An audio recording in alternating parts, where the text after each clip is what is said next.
Dear students, welcome to T1. Today our topic is religious movements. Religious movements. So, మత సంస్కరణోద్యమాలు మనకి 11వ శతాబ్దంలో start అయినటువంటి మత సంస్కరణోద్యమాల గురించి మనం ఈరోజు చూద్దాం. రిలీజియస్ మూమెంట్స్ అయితే మనకి ఈ 11 ఈ 15 సంవత్సరాల మధ్య 11th అండ్ ఈ 15th సెంచరీస్ మధ్య ఏడి మధ్య సో మనకి ఇక్కడ భారతదేశంలో రెండు మూమెంట్స్ అనేవి రిలీజియస్ మూమెంట్స్ అని స్టార్ట్ అయ్యాయి. ఒకటి భక్తి మూమెంట్, భక్తి మూమెంట్. రెండు Sufi movement, Bhakti movement and Sufi movement. So ఈ రెండు మతోద్యమాలు స్టార్ట్ అయింది. సో భక్తి మూమెంట్ అంటే సో హిందూయిజంలో ఉండేటటువంటి సోషల్ అండ్ రిలీజియస్ ఈవిల్స్ని ఎరాడికేట్ చేయడానికి వచ్చినటువంటి మతోద్యమం భక్తి మూమెంట్. అలాగే ఇస్లాంలో కొంతమంది ఇస్లాం రిఫార్మర్స్, సో ఇస్లాం రిలీజన్లో ఉండేటటువంటి సోషల్ అండ్ రిలీజియస్ ఈవిల్స్ ఏమైనా ఉంటే వాటిని ఎరాడికేట్ చేయడానికి సూఫీ మూమెంట్ని. సో ఇలా హిందూయిజంలో రిఫార్మ్స్ తీసుకురావడానికి భక్తి మూమెంట్, అలాగే సూఫీయిజంలో ఇస్లాంలో మార్పు తీసుకురావడానికి రిఫార్మ్ చేయడానికి సూఫీ మూమెంట్. ఇలా భక్తి అండ్ సూఫీ మూమెంట్ వచ్చాయి. అయితే first let us go for the భక్తి మూమెంట్. భక్తి మూమెంట్. సో ఈ భక్తి మూమెంట్ మనం చూసినట్టయితే భక్తి మూమెంట్, సో భక్తి అనే కాన్సెప్ట్ మనకి యాన్షియంట్ ఇండియాలో ఎప్పుడో ఉంది. మనకి భక్తి ఈ కాన్సెప్ట్ అనేది క్రీస్తు పూర్వం 5th సెంచరీ బీసీదని చెప్పడం జరిగింది. సో భక్తి కాన్సెప్ట్ అనేది ఇప్పుడుది కాదు, ఈ మిడివల్ ఇండియా పీరియడ్ టైం కాదు, 5th సెంచరీ బీసీ అని చెప్పడం కూడా జరిగింది. సో ఇక్కడ భగవద్గీతలో భక్తి వేదాంత ఉంది అని కూడా చెప్పడం జరిగింది. భక్తి వేదాంత అంటే భక్తి అనేది ఇప్పుడు కాదు, 5th సెంచరీ బీసీలోనే స్టార్ట్ అయ్యింది అని. సో మనకి ఈ భక్తి మూమెంట్ అనేది ఎలాంటిదంటే మనకి ఈ బుద్ధిజం అండ్ జైనిజం అనే ఎలాంటి రిఫార్మ్ మూమెంట్స్ వచ్చాయో మనకి 6th సెంచరీ బీసీలో యాన్షియంట్ ఇండియాలో, అలాగే ఈ భక్తి అనేది కూడా ఒక reform movement in Hinduism. So అయితే ఈ భక్తి మూమెంట్కి ద మోస్ట్ ఇంపార్టెంట్ ఎక్స్పోనెంట్స్ ఎవరు అంటే మనకి ఈ భక్తి మూమెంట్ 11వ శతాబ్దంలో స్టార్ట్ అవ్వకముందు సో మనకి అల్వార్స్ అండ్ నయనార్స్. అల్వార్స్ అంటే వైష్ణవ సెయింట్స్. నయనార్స్ అంటే Shaiva saints. So Alvars totally 12 members and Nayanars totally 63 members. So 12 మంది అల్వార్స్ వైష్ణవ సెయింట్స్, అలాగే మనకి 63 members నయనార్స్ శైవ సెయింట్స్. వీళ్ళు ఈ భక్తి ఉద్యమానికి తోడ్పడినటువంటి వ్యక్తులు. ఎప్పుడు ముందుగా భక్తి ఉద్యమంకు ముందు. సో అయితే ఈ భక్తి ఉద్యమం అనేది భారతదేశంలో ప్రత్యేకంగా సౌత్ ఇండియాలో 11వ శతాబ్దంలో స్టార్ట్ అయింది. 11వ శతాబ్దం 11th సెంచరీ ఏడీలో స్టార్ట్ అయింది. 11th సెంచరీ ఏడీలో స్టార్ట్ అయ్యి 13th సెంచరీకి ఈ భక్తి మూమెంట్ అనేది మహారాష్ట్ర వరకు స్ప్రెడ్ అయ్యి సో 15th సెంచరీకి నార్త్ ఇండియాకి చేరుకోవడం జరిగింది.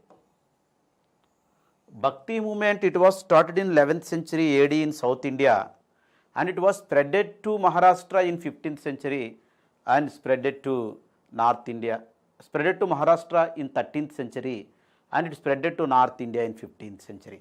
అంటే ఇలా సౌత్ ఇండియాలో స్టార్ట్ అయ్యి ఇలా మహారాష్ట్ర చేరుకొని సో అక్కడి నుంచి నార్త్ ఇండియాకి ఇది భక్తి ఉద్యమం అనేది స్ప్రెడ్ అయింది. అయితే మనకి ఈ భక్తి ఉద్యమకారులు ఎవరైతే ఉన్నారో మనకి రామానుజాచార్య కానీ, మధ్వాచార్య కానీ, వల్లభాచార్య కానీ, ఈ సెయింట్స్ ఎవరైతే ఉన్నారో భక్తి సెయింట్స్, వాళ్ళు మెయిన్గా ఇన్ఫ్లుయెన్స్ అయింది ఎవరి చేత అంటే ప్రభావితమైంది ఆదిశంకరాచార్య. ఆదిశంకరాచార్య అతను భక్తి సెయింట్ కాదు, కానీ భక్తి సెయింట్స్ని ఇన్ఫ్లుయెన్స్ చేసినటువంటి వ్యక్తి ఎవరు? ఆదిశంకరాచార్య ఇన్ఫ్లుయెన్స్డ్ ది భక్తి saints. So the Bhakti movement, it was started in 11th century and Adi Shankaracharya belongs to the 8th and 9th century. 8th and 9th century. 8th and 9th century. So he was born in 788 AD and he was died in 820 AD.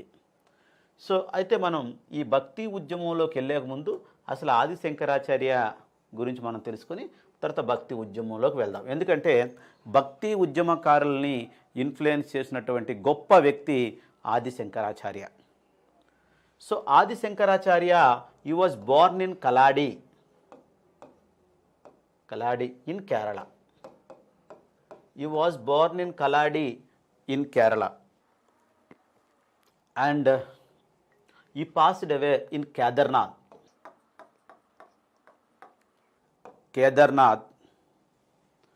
in Uttarakhand. So ఇతను చాలా చిన్న వయసులోనే చనిపోయాడు. He was died in 32 years old. So 32 సంవత్సరాలకే ఇతను చనిపోయినప్పటికీ ఇతను హిందూయిజాన్ని స్ట్రాంగ్గా చేయడంలో ఇతను ప్రముఖ పాత్ర వహించాడని మనం చెప్పచ్చు. అంతేకాకుండా బుద్ధిజంకి ఇతను కౌంటర్ కూడా ఇవ్వడం జరిగింది. సో అప్పుడు బుద్ధిజం ఈ 8th సెంచరీలో చాలా మంచి పొజిషన్లో ఉండేది. సో ఒక సైడు ఆది శంకరాచార్యకు బుద్ధిజం కౌంటర్ ఇస్తేనే ఇంకో సైడు హిందూయిజాన్ని స్ట్రాంగ్ చేయడం అనేది జరిగింది. So let us see how and what was the philosophy of Adi Shankaracharya.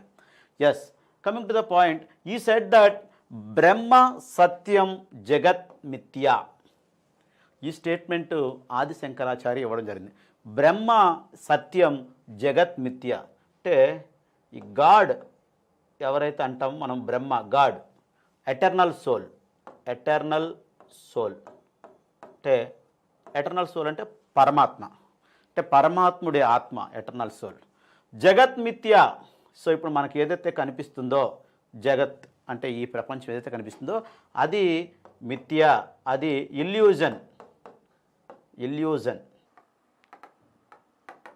అదొక భ్రమ, అదొక ఇల్యూజన్.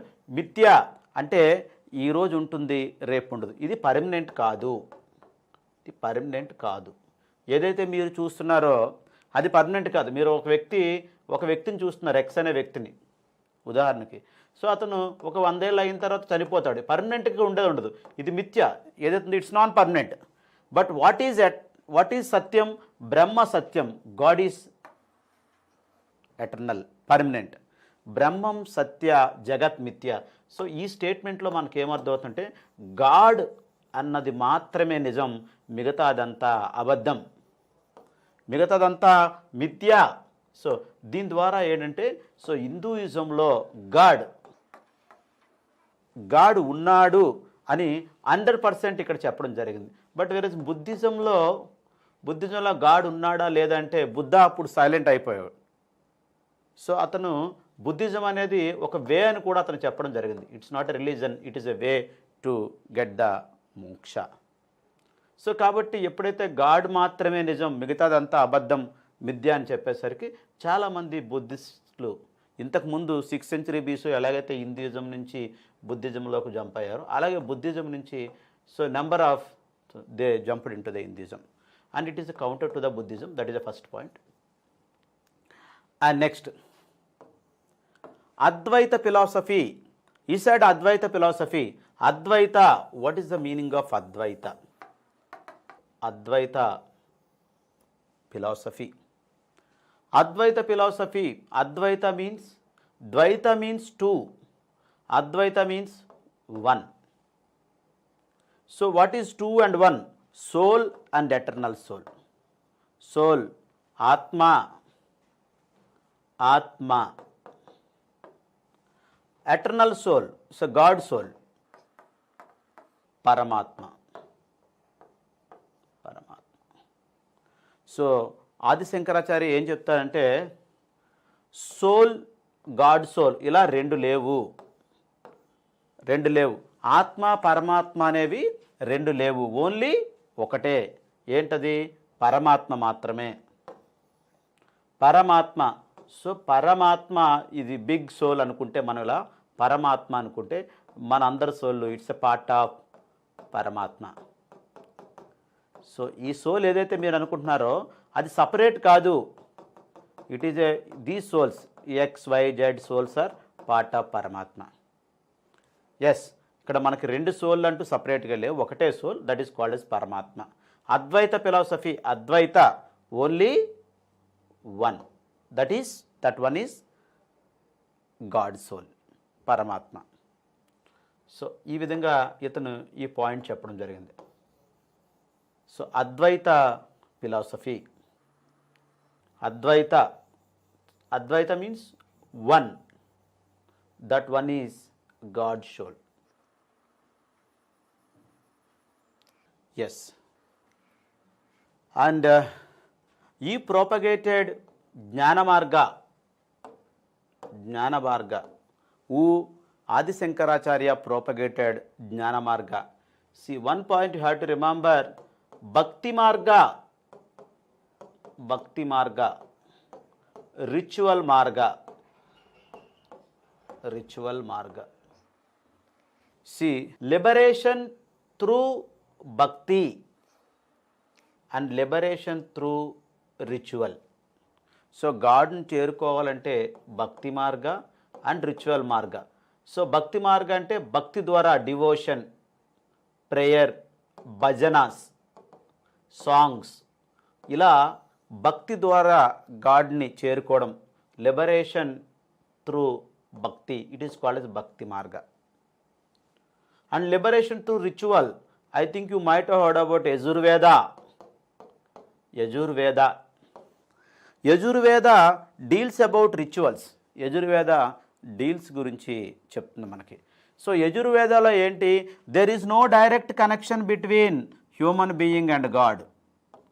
గాడ్కి హ్యూమన్ బీయింగ్కి డైరెక్ట్ కనెక్షన్ లేదు. There is no direct connection between human being and God. If want to connect with God, if anybody wants to connect with God, he has to perform the ritual. So ritual చేయాలి, that is called ritual మార్గ. గాడ్ని చేరుకోవడానికి ఇంకొక మార్గ ritual మార్గ. According to Yajurveda, so one has to perform the ritual. So అతను ఏదైనా యజ్ఞం కానీ, యాగం కానీ, సంస్కారం కానీ చేయాలి. చేస్తే గాడ్ని యజుర్వేద ప్రకారం. సో అయితే ఆది శంకరాచార్య ఏమంటాడంటే, ఈ రిజెక్టెడ్ భక్తి మార్గ అండ్ ఈ రిజెక్టెడ్ రిచువల్ మార్గ. సో ఈ neither accepted భక్తి మార్గ ఆర్ నైదర్ యాక్సెప్టెడ్ రిచువల్ మార్గ. ఇతను భక్తి మార్గాన్ని యాక్సెప్ట్ చేయలేదు, రిచువల్ మార్గాన్ని యాక్సెప్ట్ చేయలేదు. ఇతను జ్ఞాన మార్గాన్ని ప్రబోధించాడు. ఇన్స్టెడ్ ఆఫ్ భక్తి మార్గ అండ్ రిచువల్ మార్గ, one has to develop the జ్ఞాన. సో ఒకవేళ మీరు జ్ఞానాన్ని పెంపొందించుకుంటే మీరు గాడ్ని చేరుకున్నట్లే. జ్ఞాన మార్గ అంటే గాడ్ని చేరుకోవడానికి భక్తి మార్గ, రిచువల్ మార్గాన్ని ప్రబోధిస్తే దాన్ని ఆది శంకరాచార్య యాక్సెప్ట్ చేయకుండా అతను ఒక కొత్త మార్గాన్ని చెప్పాడు, జ్ఞాన మార్గ. మీరు జ్ఞానాన్ని పెంపొందించుకుంటే మీరు గాడికి దగ్గర అవుతారు. ఎస్, అందుకే జ్ఞాన మార్గ ద్వారానే ఈ స్టేట్మెంట్ని మనం అర్థం చేసుకోగలం. బ్రహ్మ సత్యం జగత్ మిథ్య, సో మనకు కనబడుతుందంతా అన్రియల్ వరల్డ్ అని మనకు ఎలా తెలుస్తుందంటే, సో జ్ఞానాన్ని పెంపొందించుకుంటే సో ఇదంతా మిథ్య, మనకు కనిపించేదంతా మిథ్య. ఏది నిజం, what is true, what is permanent, బ్రహ్మ సత్యం, God. So God soul is permanent and it's true అని మనకి జ్ఞాన మార్గ ద్వారా తెలుస్తుంది. ఎస్, అంతేకాకుండా ఆది శంకరాచార్య హిందూయిజంలో ఉండేటటువంటి చిన్న చిన్న ప్రాబ్లమ్స్ని తొలగించి హిందూయిజాన్ని స్ట్రాంగ్ చేయడం జరిగింది. సో ఏంటి అంటే, సో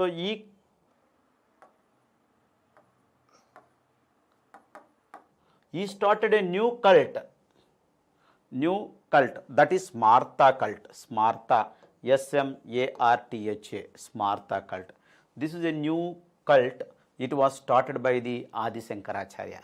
సో ఈ 7-8 శతాబ్దంలో ఏంటంటే మనకి ఈ Vaishnava saints and Shaiva saints అంటే వైష్ణవ డివోటీస్ భక్తులకి శైవ డివోటీస్కి ఘర్షణలు జరుగుతుండేవి. సో వైష్ణవ డివోటీస్కి condition. So Vaishnavism and Shaivism, these 2 parts of Hinduism only. So దీనివల్ల హిందూయిజం బలహీన పడే అవకాశం ఉంది. సో కాబట్టి హిందూయిజంని స్ట్రాంగ్ చేయాలి అని సో ఆది శంకరాచార్య ఈ Vaishnava saints or you can call Vaishnava saints and Vaishnava devotees and Shaiva saints and Shaiva devotees, so వీళ్ళని కలపడానికి సో ఇతను ఒక కొత్త మార్గాన్ని కనుక్కున్నాడు. దట్ మార్గ ఈ Smarta is a cult where Hari and Hara, so ఇద్దరు హరిహరని ఒకే దగ్గర పూజించడం. బోత్ విష్ణు అండ్ శివ, శివ విష్ణుని ఒకే దగ్గర పూజించడం, Hara Vishnu Shiva. So this worshipping of Harihara at one place was called as Smarta cult. So దీనివల్ల ఏమైంది, ఇంకా వైష్ణవ డివోటీస్ అండ్ శైవ డివోటీస్ మధ్య సఖ్యత కుదిరింది. సో హరిహరాని కలిపి పూజించడం అనేది జరిగింది. సో ఈ విధంగా హిందూయిజంలో ఉండే చిన్న చిన్న విభేదాలని ఇతను నిర్మూలించడం అనేది చేస్తుంది. దేని ద్వారా, స్మార్త కల్ట్ వల్ల. అంతేకాకుండా హిందూయిజాన్ని ప్రమోట్ చేయడానికి Adi Shankaracharya he established 4 mathas,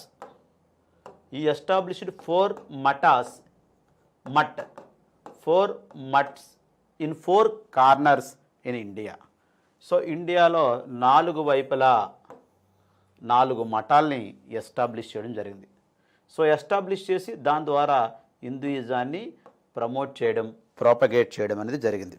so మనం ఇదే మనకి నార్త్ ఇండియాలో చూసుకున్నట్టయితే, నార్త్ ఇండియా ఇక్కడ బద్రీనాథ్, నార్త్ ఇండియాలో బద్రీనాథ్, ఇక్కడ మఠ్ పేరు Jyotirmath,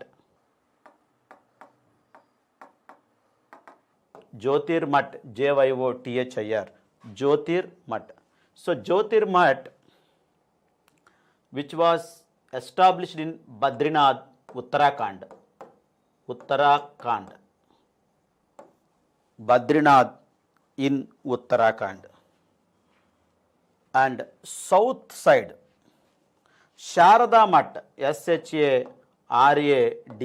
SHARADA, Sharada Math. So where, Sringeri, Sharada Math in Sringeri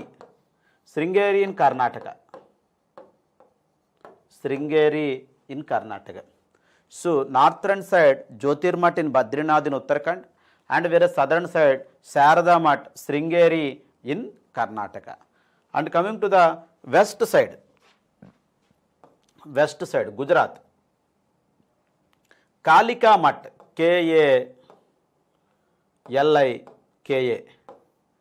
KALIKA, Kalika Math, Dwaraka, Kalika Math ఎక్కడుంది, Dwarka in Gujarat, in Gujarat, Gujarat.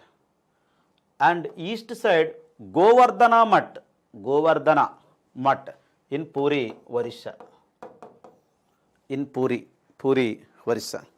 So ఇలా భారతదేశానికి 4 వైపులా 4 మఠ్ శంకర్ మఠ్ స్థాపించి, సో అతను హిందూయిజాన్ని ఈ మఠాల ద్వారా ప్రాపగేట్ చేయడం జరిగింది. So Badrinath, Sringeri, Dwarka and Puri. So Uttarakhand, Gujarat, Orissa and Karnataka. And Jyotirmath north side, south side Sharada Math, west side Kalika Math, east side Govardhana Math, Govardhana. So ఇలా 4 మఠాలను స్థాపించి ఆది Shankaracharya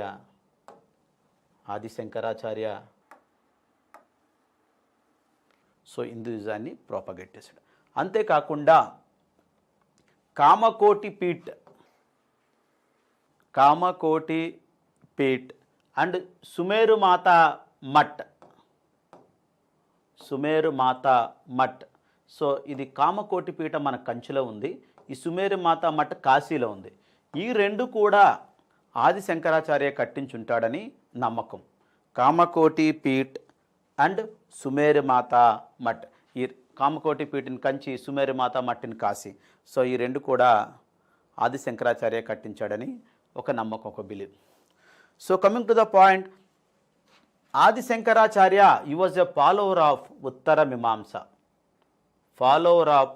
Mimamsa. So it is known that one of the Shad Darshana. So ancient ఇండియాలో మీరు చదువుకుని ఉంటారు ఏంటి, 6 Darshanas, 6 schools of philosophy, 6 schools of philosophy, or you can call it as షడ్ దర్శన, 6 schools of philosophy. And Sankhya, Yoga, న్యాయ, Vaisheshika, Purva Mimamsa and Uttara Mimamsa. So Shad Darshanas, 6 Darshanas, 6 schools of philosophy, Samkhya, Yoga, Nyaya, Vaisheshika, Purva Mimamsa and Uttara Mimamsa. And Shankaracharya he was a follower of Uttara Mimamsa. So you can call it as Vedanta philosophy, Uttara Mimamsa. Yes, and so he wrote commentaries on Upanishads. ఇతను ఉపనిషద్స్కి commentary రాయడం జరిగింది. So Upanishads 108 Upanishads, we have 108 Upanishads. So commentaries on Upanishads comment రాశారు ఇతను. Bhagavad Gita and బ్రహ్మసూత్ర, వీటికి కూడా ఇతను commentaries రాయడం అనేది, వ్యాఖ్యానాలు రాయడం అనేది జరిగింది. ఎవరు, ఆది శంకరాచార్య. అండ్ ఈ was also called as crypto Buddha. ఇతన్ని క్రిప్టో బుద్ధ అంటారు, ఎందుకంటే ఈ was influenced by Buddhism. He was influenced by Buddhism. So he was called as crypto Buddha. Religious movements, Bhakti movement and Bhakti movement. I told you it was started in 11th century AD in South India. So ఈ భక్తి అనే ఈ పదం ఏదైతే ఉందో, భక్తి, ఈ పదం గురించి మొట్టమొదటిసారిగా మనకున్న ఇన్ఫర్మేషన్ ప్రకారం శ్వేతస్వతార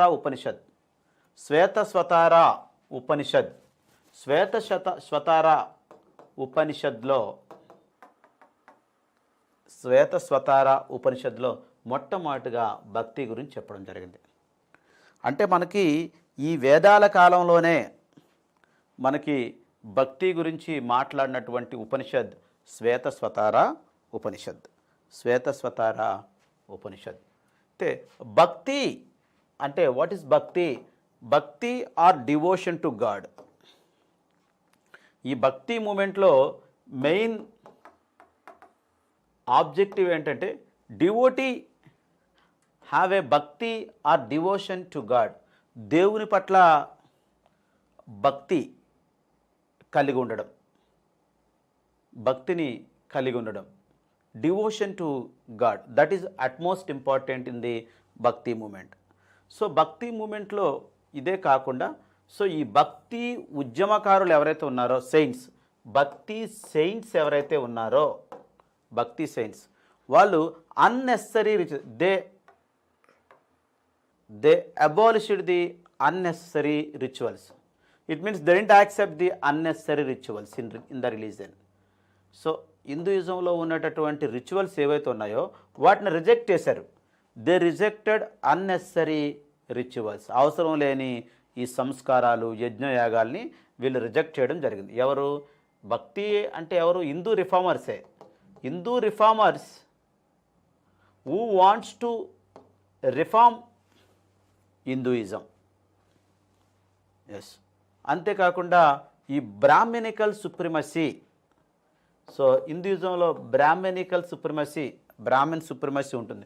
ఎందుకంటే మనం చదువుకున్న వేదాల్లో కూడా బ్రాహ్మణ, క్షత్రియ, వైశ్య, శూద్ర అండ్ బ్రాహ్మణ్స్ హెజుమనీ వేదిక్ పీరియడ్లో ఎక్కువగా ఉండడం వల్లే లాటర్ వేదిక్ పీరియడ్లో 62 new religions came in to Indian society.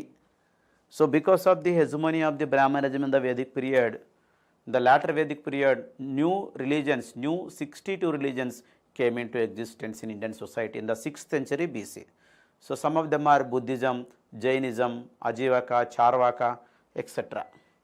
Yes, so Brahmin supremacy ఏదైతే ఉందో they rejected the Brahmin supremacy, rejected the unnecessary rituals and Brahminical supremacy.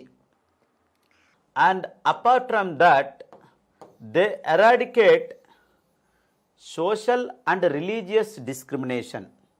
సామాజిక మతపరమైన వివక్ష ఏదైతే ఉందో, డిస్క్రిమినేషన్, దాన్ని రిజెక్ట్ చేశారు. దాన్ని రిజెక్ట్ చేయడం జరిగింది. ఎలా రిజెక్ట్ చేశారు? And they accepted untouchable as the disciples. Untouchable ఎవరైతే ఉన్నారో, అన్టచబుల్స్ కింద వర్గాల వారు ఎవరైతే అంటరాని వారు ఉన్నారో, సో వాళ్ళని వీళ్ళు శిష్యులుగా చేసుకోవడం ద్వారా, డిసైపుల్స్గా చేసుకోవడం ద్వారా వీళ్ళు సోషల్ అండ్ రిలీజియస్ డిస్క్రిమినేషన్ని రిజెక్ట్ చేయడం అనేది.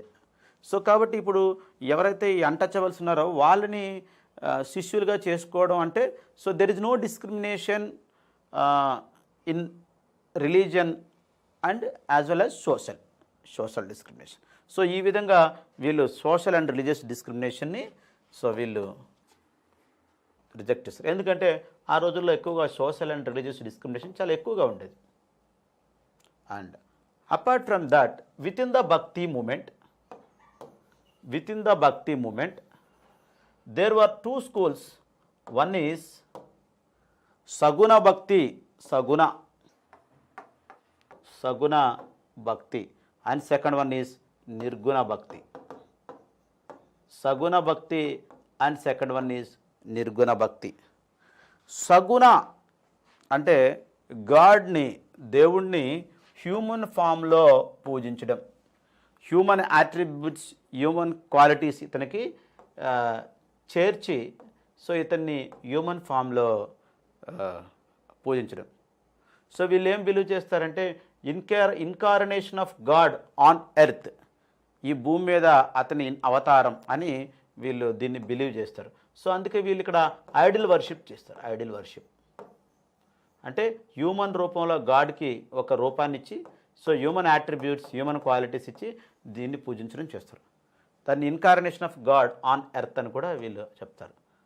సో నిర్గుణ అంటే ఫామ్లెస్ గాడ్. ఇక్కడ గాడ్కి ఎటువంటి హ్యూమన్ రూపం కానీ, హ్యూమన్ యాట్రిబ్యూట్స్, హ్యూమన్ క్వాలిటీస్ కానీ ఇవ్వడం అనేది ఇక్కడ ఉండదు. ఇలా మనకి భక్తి సెయింట్స్లో మళ్ళీ 2 గ్రూపులు ఏర్పడ్డాయి. ఒకటి సగుణ భక్తి సెయింట్స్, 2 నిర్గుణ భక్తి సెయింట్స్. అంటే గాడ్ని హ్యూమన్ ఫామ్లో పూజించే వాళ్ళని, ఐడల్ వర్షిప్ చేసే వాళ్ళని సగుణ అని, ఐడల్ వర్షిప్ చేయని వాళ్ళు ఫామ్లెస్ గాడ్కు రూపం ఇవ్వకుండా చేయని వాళ్ళు, గాడ్కు రూపం ఇవ్వకుండా ఐడల్ వర్షిప్ కూడా చేయకుండా ఉండే వాళ్ళని నిర్గుణ సెయింట్స్. ఇలా సగుణ సెయింట్స్ అండ్ నిర్గుణ సెయింట్స్ అని రెండు రకాలుగా మళ్ళీ విడిపోవడం అనేది జరిగింది. ఎవరు? ఈ భక్తి ఉద్యమకారులు. విడిపోవడం అంటే ఇట్ మీన్స్ రెండు గ్రూపులుగా తయారయ్యారు. సగుణ భక్తి సెయింట్స్ అండ్ నిర్గుణ Bhakti saints. Yes. And so ఎవరైతే ఈ భక్తి ఉద్యమకారులు ఉన్నారో, ఎవరైతే భక్తి సెయింట్స్ ఉన్నారో, భక్తి సెయింట్స్ ఎవరైతే ఉన్నారో వాళ్ళు ఎక్కువగా వాళ్ళ స్పీచెస్, వాళ్ళు ఏమైతే ప్రీచ్ చేస్తారో, వాళ్ళు ఏమైతే చెప్పాలనుకుంటారో, ఏ రూపంలో అయితే వాళ్ళు ఈ కామన్ పీపుల్కి మెసేజ్ అందివ్వాలనుకున్నారో, వాళ్ళు ఎక్కువగా రీజనల్ అండ్ వెర్నాకులర్ లాంగ్వేజెస్లో వాళ్ళు ప్రబోధించడం జరిగింది. సో వాళ్ళ ప్రీచింగ్ ఎలా ఉండేది? Regional and vernacular languages. అంటే ఒక ఏరియా, ఇప్పుడు ఒక ఏరియాకి వెళ్ళారనుకోండి, ఆ ఏరియా ప్రాంత ప్రజలు మాట్లాడే భాషలోనే వాళ్ళు చెప్పేవారు తప్ప ఏదో సాంస్క్రిట్లోనో ఇలాంటి ఎలైట్ లాంగ్వేజ్లో వాళ్ళకు వచ్చినప్పటికీ వాళ్ళు ఎలైట్ లాంగ్వేజ్లో చెప్పేవారు కాదు. సో వాళ్ళు ప్రజలకు అర్థమయ్యే భాషలో regional and vernacular. So it indicates that development of the local languages, one point. And second point, regional languages vernacular లాంగ్వేజ్లో చెప్తేనే ప్రజలతో వీళ్ళు కనెక్ట్ అయినట్టు అవుద్ది. కామన్ పీపుల్తో కనెక్ట్ అవ్వాలంటే వాళ్ళ స్టాండర్డ్కి వెళ్ళి వాళ్ళ వే ఆఫ్ అండర్స్టాండింగ్ ఏదైతే ఉందో ఆ లెవెల్లో మనం టీచ్ చెప్పాల్సి ఉంటుంది. సో భక్తి ఉద్యమకారులు చేసింది యాజ్ ఇట్ ఈజ్గా అదే. And they wrote many books in regional languages. So వాళ్ళు చాలా బుక్స్ రాయడం అనేది జరిగింది, పబ్లిష్ చేయడం జరిగింది. సో అవి కూడా రీజనల్ లాంగ్వేజ్లో రాయడం అనేది జరిగింది. So books were written in regional languages. And Bhakti ఉద్యమకారులు అందరూ they supported the regional or vernacular languages. Yes. So మనం ఈ వైష్ణవ భక్తి సెయింట్స్ చూసుకున్నట్టయితే సౌత్ ఇండియాలో మనకి కొంతమంది saints, the most important saints ఉన్నారు. సో వాళ్ళు Ramanujacharya, Madhvacharya, Nimbarka and Vallabhacharya. So the most important bhakti saints in South India, Ramanujacharya, Madhvacharya, Nimbark and Vallabhacharya. So వీళ్ళు సపరేట్ ఫిలాసఫీ థీరీస్ని చెప్పడం జరిగింది. ఫిలాసఫీ, సో ఎలాగైతే మనకి ఆదిశంకరాచార్య అద్వైత కాన్సెప్ట్ చెప్పారో, సో అలాగే రామానుజాచార్య, మధ్వాచార్య, నింబార్క అండ్ వల్లభాచార్య కూడా వాళ్ళు వాళ్ళ స్టైల్లో వాళ్ళు కొన్ని థీరీస్ని చెప్పడం అనేది జరిగింది. So let us see that. Yes. Vaishnava bhakti saints of South India మనం చూద్దాం one by one. So Ramanujacharya, తర్వాత మనకి ఈ Madhvacharya, Nimbarka and Vallabhacharya. And let us see the first one, Ramanujacharya.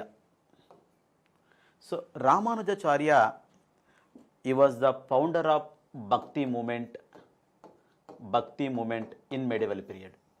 So medieval పీరియడ్లో భక్తి మూమెంట్ని స్టార్ట్ చేసింది రామానుజాచార్య. సో ఇతను 11th century AD, 11వ శతాబ్దానికి చెందినవాడు. He belongs to 11th century AD. So ఇతను Sriperumbudur in Tamil Nadu. He was born in Sriperumbudur in Tamil Nadu. ఇతను శ్రీపెరంబదూర్లో పుట్టి, సో ఇతను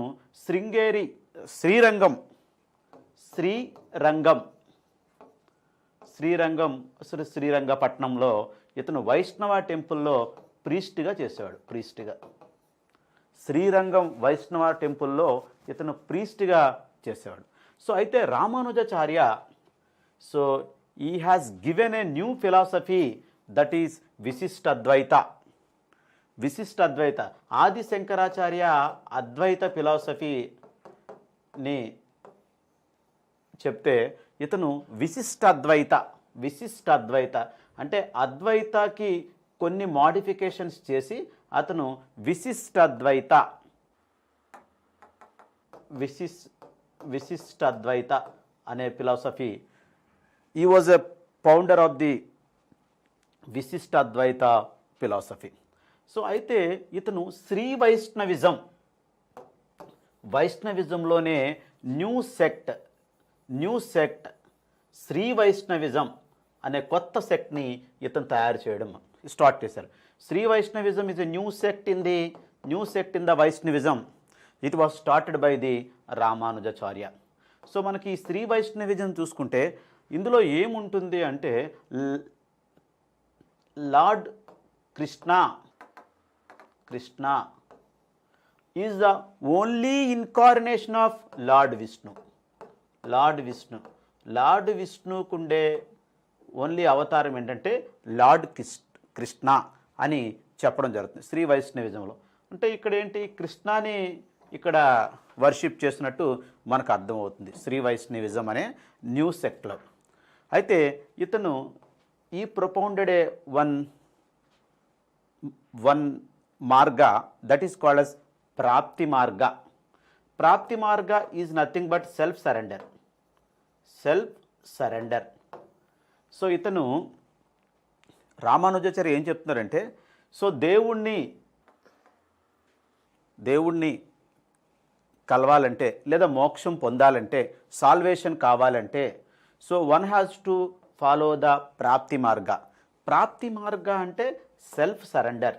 అంటే మనకు మనం దేవుడి ముందు సరెండర్ అయిపోవాలి. It's called self surrender.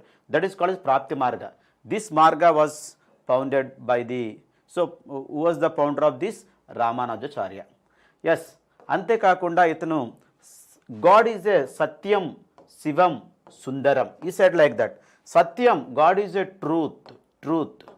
Truthful. And శివం, God is a graceful. And సుందరం, గాడ్ ఈజ్ ఏ బ్యూటిఫుల్. సత్యం, శివం, సుందరం. So God is a truthful, graceful and beautiful అని చెప్పడం. ఇంతేకాకుండా సాల్వేషన్ కావాలి అంటే సో మోక్షాన్ని పొందాలి అంటే one has to follow the ప్రాప్తి మార్గ. ప్రాప్తి మార్గ is nothing but the way of self surrendering to the God. Yes, అంతేకాకుండా ఇతను చాలా బుక్స్ కూడా రాయడం జరిగింది. ఎవరు? రామానుజాచార్య. సో ఇతను ఏంటంటే Gita Bhashya, Vedanta Deepika, Shri Bhashya, Vedanta Sara and Vedanta Sangraha and etcetera. So ఇతను చాలా బుక్స్ కూడా రాయడం జరిగింది.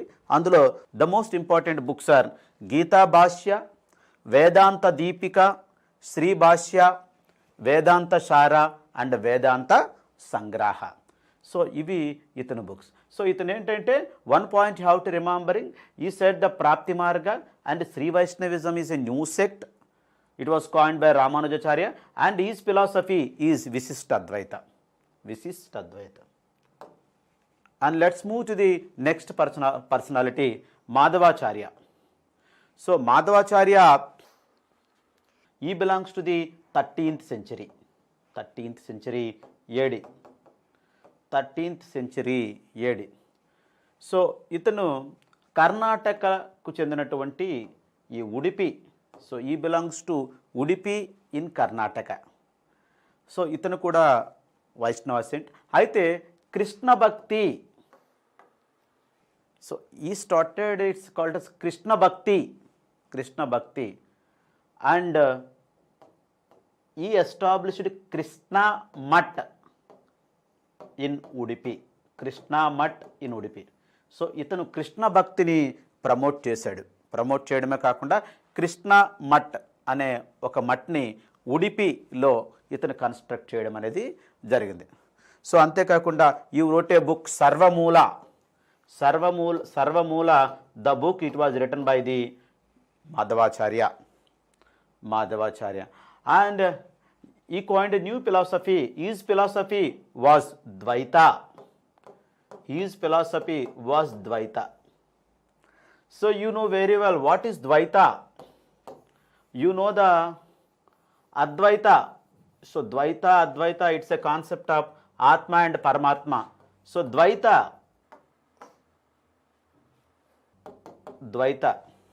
So Dvaita concept is Dvaita means two.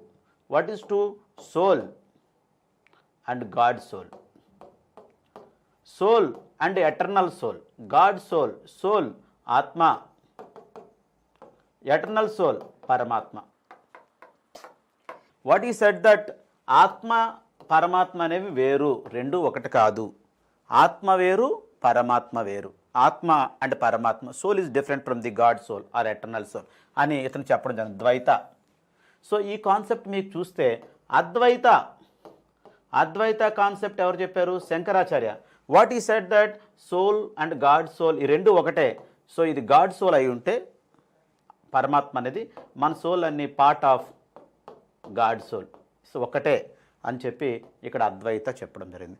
So అంటే దీన్ని బట్టి మనకు ఏమర్థమవుతుంది? ద్వైత సెడ్ దట్ ఆత్మ పరమాత్మ వేరు, అండ్ అద్వైత సెడ్ దట్ ఆత్మ పరమాత్మ ఒకటే, ఆత్మ ఈజ్ ఎ పార్ట్ ఆఫ్ పరమాత్మ అని చెప్పడం జరిగింది. సో కాబట్టి the man Madhavacharya theory was quite opposite to the Shankaracharya philosophy. Shankaracharya philosophy. Suppose if you get a question in the exam, which philosophy, which Vaishnava saint philosophy is quite opposite to the Adi Shankaracharya philosophy. So Adi Shankaracharya philosophy Advaita and Madhavacharya philosophy Dvaita. Clear? And it's a quite opposite. Anyway. Next.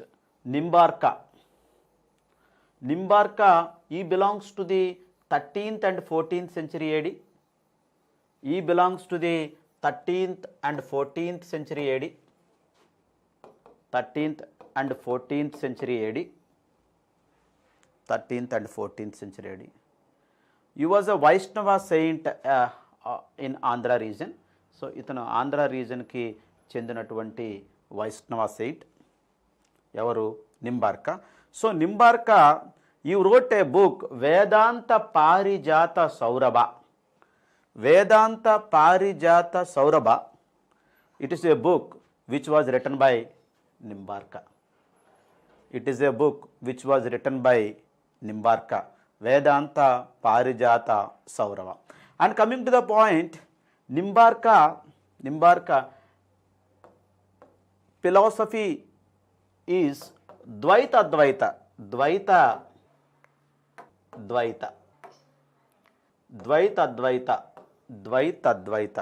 Nimbarka philosophy was Dvaita. So what is this Dvaita? So we know the Advaita manaku telusu, Dvaita telusu, Visishta Advaita we know that, విశిష్ట అద్వైత అంటే so అద్వైతకి కొన్ని క్వాలిటీస్ని add చేయడం Vishishta. Advaita means two and one. And he said that Dvaita means two, atma and paramatma different. Advaita means రెండు ఒకటే. అద్వైత అంటే రెండు ఒకటే, ద్వైత అంటే రెండు వేరు, ఆత్మ వేరు పరమాత్మ వేరు. సో జనరల్గా మనం ఇక్కడ ఏం అర్థం చేసుకోవాలంటే, సో అలైవ్గా ఉన్నప్పుడు ఎక్స్ అనే వ్యక్తి అలైవ్గా ఉన్నప్పుడు అతని ఆత్మ వేరు పరమాత్మ వేరు. సో చనిపోయిన తర్వాత ఈ ఆత్మ వెళ్ళి ఎక్కడ కలిసిపోద్ది? పరమాత్మలో కలిసిపోతుంది. సో కాబట్టి అప్పుడు ఒకటే. అంటే లైవ్లో ఉన్నప్పుడు ఆత్మ వేరు పరమాత్మ వేరు, ద్వైత, దట్ ఈస్ కాల్డ్ ద్వైత. అద్వైత అంటే సో చనిపోయిన తర్వాత ఆత్మ వెళ్ళి మళ్ళీ పరమాత్మలో కలిసిపోతే అప్పుడు ఒకటైపోతుంది. బ్రతుకున్నప్పుడు రెండుగా ఉండేది చనిపోయాక ఒకటైపోతుంది. So that is concept Advaita. So this philosophy was also called as Bheda. This philosophy was also called as Bheda. So you just remember that this is very good concept of Nimbarka, that is Dvaita. Religious movements. Vallabhacharya, the next Vaishnava saint Vallabhacharya. Vallabhacharya, he belongs to the Brahmin family of Telangana. He belongs to the Brahmin family of Telangana. Later he moved to the North India and he was settled in North India. And he has given one concept, that is Pushti Marga. It is called as Pushti Marga. So this Pushti Marga, that concept was given by Vallabhacharya. So next is philosophy. So what is Pushti Marga? Pushti Marga is nothing but graceful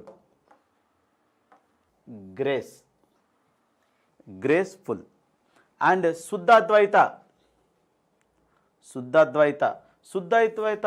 it is a new philosophy which was given by the Vallabhacharya. So Suddha-Advaita, so it is a concept of Advaita of Adi Shankaracharya, and Suddha, pure, and he added some qualities to the this Advaita concept of Adi Shankaracharya, and he had given the Suddha-Advaita concept.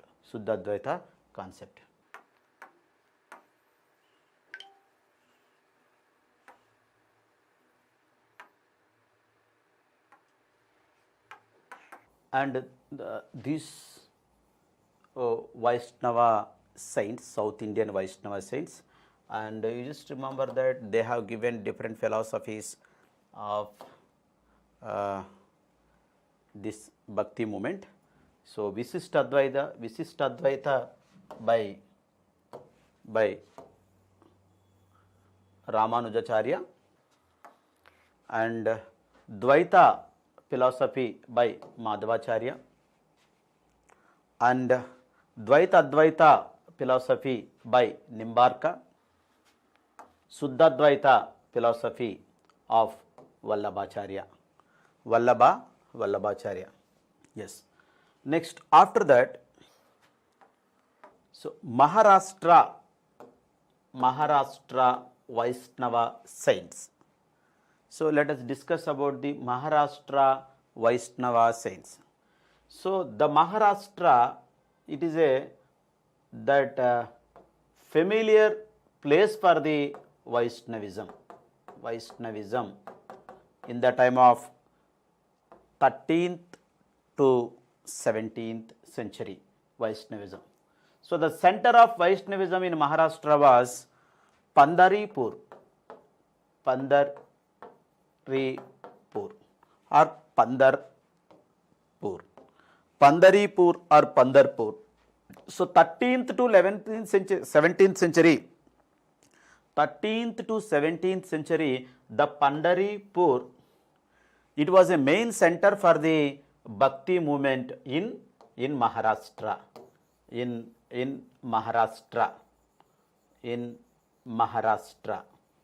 Yes. So in this area, mainly Lord Vishnu, he was worshipped as Vittala. Vittoba, Panduranga, Pandarinath. So the Lord Vishnu worshipped as Vittala, Vittoba, and you can call it as Vittoba cult. Vittoba, Panduranga and Pandarinath. So ఈ నేమ్స్తో ఈ lord Vishnu పందర్పూర్లో ఇతను భక్తుల నుంచి so what it is called as భక్తిని పొందుతున్నారు. So మహారాష్ట్రలో మనం చూసుకుంటే ముఖ్యమైన సెయింట్స్ చూసుకుంటే Jnanadeva or Jnaneshwara, as he was founder of the Maharashtra Bhakti movement. Jnanadeva, founder of the Maharashtra Bhakti movement, and Jnanadeva belongs to the 13th century AD. So జ్ఞానదేవ ఈ wrote a commentaries on Bhagavad Gita. భగవద్గీతకి ఇతను వ్యాఖ్యానాలు కూడా రాయడం జరిగింది. Bhagavad Gita that is called as Bhavartha Deepika. Bhavartha Deepika or Jnaneshwari. Jnaneshwari Jnaneshwari Jnaneshwara the Maharashtra saint, Vaishnava saint, he wrote commentary on Bhagavad Gita which was called as Bhavartha Deepika or Jnaneshwari. Bhavartha Deepika or Jnaneshwari, commentary on Bhagavad Gita. And so this is the first Marathi book. Jnaneshwari is the first Marathi language book. Yes. And after the Jnaneshwara and Jnanadeva, so many Marathi Bhakti saints came into limelight, and one of them is Ekanath. Ekanath, he belongs to the 16th century AD. 16th century AD. Ekanath, he belongs to the 16th century AD. And he wrote commentaries on Bhagavata Purana. And you know that we have 18 Puranas, Ashtadasha Puranas, Ashtadasha Puranas. So one of them is Bhagavata Purana. So he wrote commentary on Bhagavata Purana. It was called as Bhavartha Ramayana. Bhavartha Ramayana, which was written by Ekanath, it's a commentary to the Bhagavata Purana. It's a Bhagavata Purana, one of the 18 Puranas. Yes. And apart from that, Ekanath, he wrote many Marathi devotional songs. Marathi devotional songs. He wrote many Marathi devotional songs. They were called as Abhangas. They were called as Abhangas. Abhangas were written by Ekanath. So ఇవి Marathi devotional bhakti సాంగ్స్గా చాలా ప్రాముఖ్యతని పొందాయి. And Bhakta Tukaram another Maharashtra bhakti saint. So he belongs to the 17th century AD. 17th century AD. So Bhakta Tukaram he promoted the Varakari sect. Varakari sect. What is Varakari sect? So within the Vaishnavism there are two sects. One is Varakari sect and second one is Dharakari sect. Varakari sect people are the saints. They promoted the pilgrimage. తీర్థయాత్రల్ని వాళ్ళు promote చేయడం జరిగింది. Pilgrimage తీర్థయాత్రలు అంటే దేవుడు ఒక దగ్గర ఉంటాడు, అక్కడికి భక్తులు పోవాలి. సో జనరల్గా ఇప్పుడు పందరీపూర్ ఇక్కడ వైష్ణవ ఇది మెయిన్ పాయింట్ కాబట్టి మహారాష్ట్రలో పిలిగ్రిమేజ్ టు పందరీపూర్, అక్కడికి భక్తులు వెళ్ళాలి. సో అదేంటి వరకారి సెక్ట్. వరకారి సెక్ట్ ఏమంటుందంటే తీర్థయాత్రల్ని సపోర్ట్ చేస్తుంది. సో పిలిగ్రిమేజ్ని అంటే ఈ పిలిగ్రిమ్స్ ఎవరైతే ఉన్నారో వాళ్ళు తీర్థయాత్రలకు వెళ్ళాలి, అక్కడికి వెళ్ళి దేవుని సందర్శించుకోవాలని చెప్తారు. సో అలాగే ఇక్కడ మనకు చూసినట్టయితే ఒక పాయింట్ కూడా తెలుస్తుంది భక్త తుకారం గురించి. Actually Bhakta Tukaram was invited by the Shivaji Maharaj. The Maratha ruler Shivaji Maharaj invited the Bhakta Tukaram, but finally Bhakta Tukaram rejected his invitation. మనకి ఈ విషయం కూడా తెలుస్తుంది. సో ఇతను పిలిగ్రిమేజ్ టు పందరీపూర్కి తీర్థయాత్రకు వెళ్ళాలనేది ఈ వరకారి సెక్ట్ యొక్క మెయిన్ ఉద్దేశం. And let's move to the next one, Samarth Ramdas, the next important personality of Maharashtra bhakti saints. సమర్థ Ramdas. he also belongs to the 17th century AD. And he was a spiritual guru of Shivaji. శివాజీకి ఇతను spiritual గురువుగా ఉండేవాడు. So Chhatrapati Shivaji the Maratha ruler శివాజీకి Samarth Ramdas he was a spiritual guru.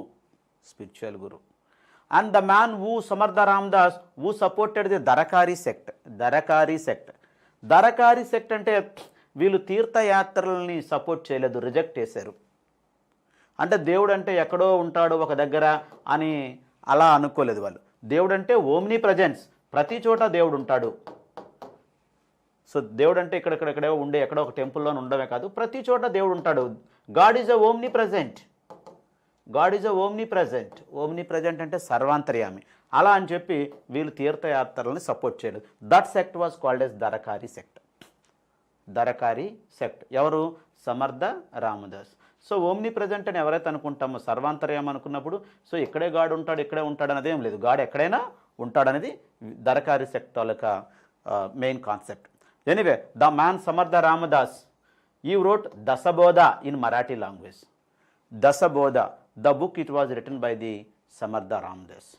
And so these are very important Maharashtra Bhakti saints. So after the Maharashtra Bhakti saints, let's move to the Vaishnava Bhakti saints of North India. North India. So north ఇండియాలో వైష్ణవ bhakti saints ఎవరని చూస్తే, అసలు actually భక్తి moment, భక్తి reform moment ఇక్కడ మనకు south ఇండియాలో 11th సెంచరీలో స్టార్ట్ అయ్యి 13th సెంచరీకి మహారాష్ట్ర వరకు స్ప్రెడ్ అయ్యి 15th సెంచరీకి నార్త్ ఇండియాకి వెళ్ళడం అనేది మనం ఆల్రెడీ చెప్పుకున్నాం. సో 17th సెంచరీకి వెళ్ళా ద భక్తి మూమెంట్ మొత్తం నార్త్ ఇండియా అంతా స్ప్రెడ్ అవ్వడం అనేది జరిగింది, భక్తి మూమెంట్. సో అయితే the first bhakti saint in North India Ramananda. Ramananda he belongs to 15th century AD. 15th century AD. Ramananda he was influenced by the Visishtadvaita philosophy of Ramanujacharya. Ramanujacharya. So ఇతను రామానుజాచార్య విశిష్ట అద్వైత philosophy చేత ఇతను influence ప్రభావితమై so ఇతను భక్తి సెయింట్గా మారడం జరిగింది. అయితే ఈ ప్రోపగేటెడ్ అతను రామభక్తి, ఈ ప్రోపగేటెడ్ది రామభక్తి అంటే రాముణ్ణి పూజించాలి అని రామభక్తిని ఇతను ప్రోపగేట్ చేయడం జరిగింది. సో ఇంతే కాకుండా ఇతను సోషల్ అండ్ రిలీజియస్ డిస్క్రిమినేషన్ని పారదోరాలని అని చెప్పి సో ఇతను డిసైపుల్స్ ఎవరైతే ఉన్నారో ఇతని డిసైపుల్స్ అందరినీ అంటే ఇతని శిష్యులందరినీ సో ఇతను వేరు వేరు క్యాస్ట్ నుంచి అంటే క్యాస్ట్ బేస్ మీద జరుగుతున్న ఈ సోషల్ ఇన్ఈక్వాలిటీని రూపుమాపాలని చెప్పి సో ఇతని శిష్యులందరినీ వేరు క్యాస్ట్ నుంచి తీసుకోవడం అనేది జరిగింది. ఇందులో చాలా వరకు కింద క్యాస్ట్ వారు ఉండడం అనేది మనం ఇక్కడ గమనార్హం చూడం. సో ఇతనికి 12 మంది డిసైపుల్స్ ఉన్నారు, 12 డిసైపుల్స్ ఓ రామానంద.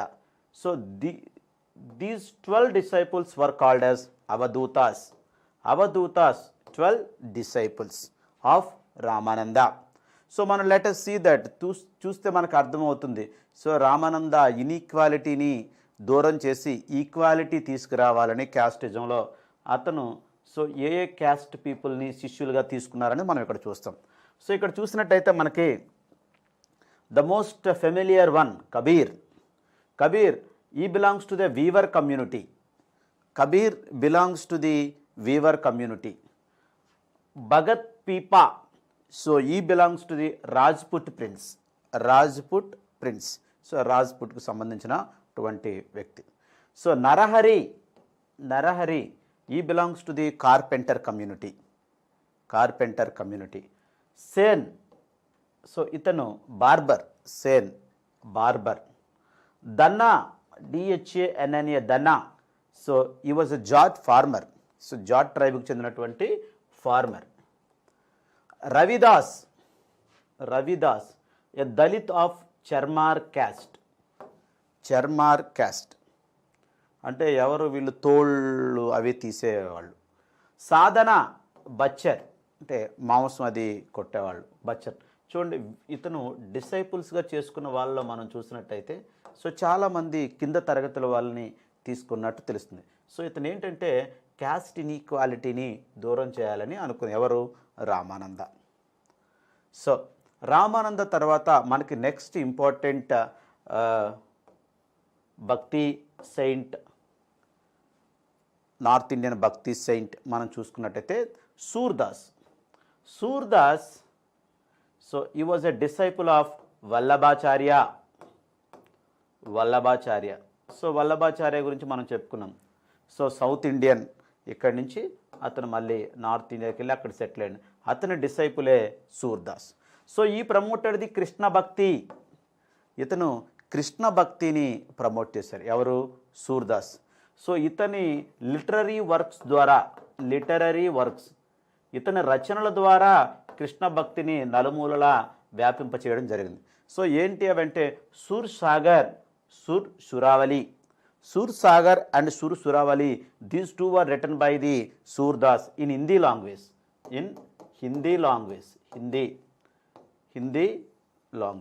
హిందీ లాంగ్వేజ్లో రాయడం జరిగింది. Next Mirabai. So you know that very familiar personality Mirabai. And Mirabai గురించి మనం చిన్నప్పుడు కూడా చదువుకుంటాం. మీరాబాయ్ సిసోడియా రాజ్పుట్ ప్రిన్సెస్. ఆమె సిసోడియాకి చెందినటువంటి రాజ్పుట్ ప్రిన్సెస్, రాకుమారి. సో ఈమె ఎర్లీ ఏజ్లోనే ఇతని భర్త చనిపోవడం అనేది జరిగింది. So her husband was died in early age. So ఆ తర్వాత ఈమె lord Krishna. So she became devotee of lord Krishna. ఆమె కృష్ణకి భక్తురాలుగా మారిపోయింది. సో మీరాబాయి ఏం చెప్తుంది అంటే, so what is the main thing to get salvation అంటే గాడ్ని కలుసుకోవాలి. సాల్వేషన్కి ఏంటంటే, సాల్వేషన్కి ఒకటే మార్గం ఏంటంటే లవ్ టు గాడ్, దేవుణ్ణి ప్రేమించాలి. Next Tulsidas. The next personality Tulsidas. He belongs to the 16th and 17th centuries. Tulsidas he promoted the రామభక్తి.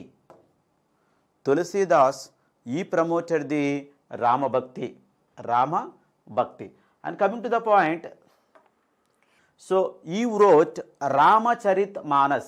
It is called as Hindi Ramayana. So it means Ramayana translated into Hindi Ramayana. He wrote Ramacharita Manas. So itanu propagated the Rama Bhakti. And apart from this Ramacharita Manas, he wrote Geetavali, Kavitavali, Dohavali, Vinaya Patrika. These are some of the important literary works by Tulsidas. And after that Chaitanya.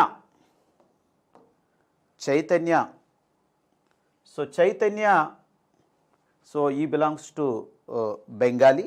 And anyway, so Puri Jagannatha Temple, Chaitanya Puri Jagannatha టెంపుల్లో ఇతను ఉండేవాడు. So ఇతను వైష్ణవ భక్తిని promote చేశాడు. ఇతను Chaitanya promoted the వైష్ణవ భక్తి. And actually his actual name is Viswambara Mishra. Chaitanya, the actual name is Viswambara Mishra, but he was called as Chaitanya. And he propagated one marga, that is Raga Marga. Raga Marga leads to the salvation, path of love. Love ద్వారానే మనం salvation పొందగలము అని చెప్పడం జరిగింది. రాగమార్గ. So ఇతను preachings విని చాలామంది ముస్లిమాన్స్ they converted into Hinduism.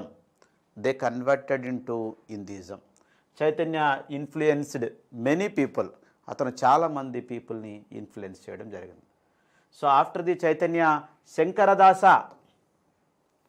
శంకరదాస he belongs to the 15th and 16th century. 15th and 16th century. He belongs to Assam. and he promoted the Vaishnava Bhakti.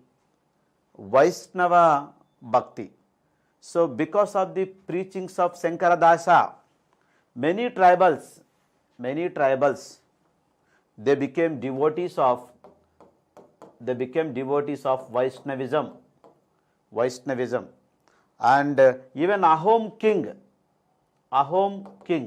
that Assam Ahom king, he was also influenced by the Shankaradasa, and he patronized the Vaishnavism. And he wrote many kirtanas. And many kirtanas in Assami language. And he wrote commentaries on Ramayana and Bhagavata into Assam. So Assamese లాంగ్వేజ్లో ఈ Ramayana భాగవతకి commentaries కూడా రాయడం అనేది జరిగింది. ఎవరు? Shankaradas. And the last that North Indian Vaishnava saint Narasimha Mehta, he belongs to the 15th century AD. So he was a Vaishnava saint. The popular Vaishnava saint of Gujarat, Narasimha Mehta. So he composed many bhajanas in Gujarati language.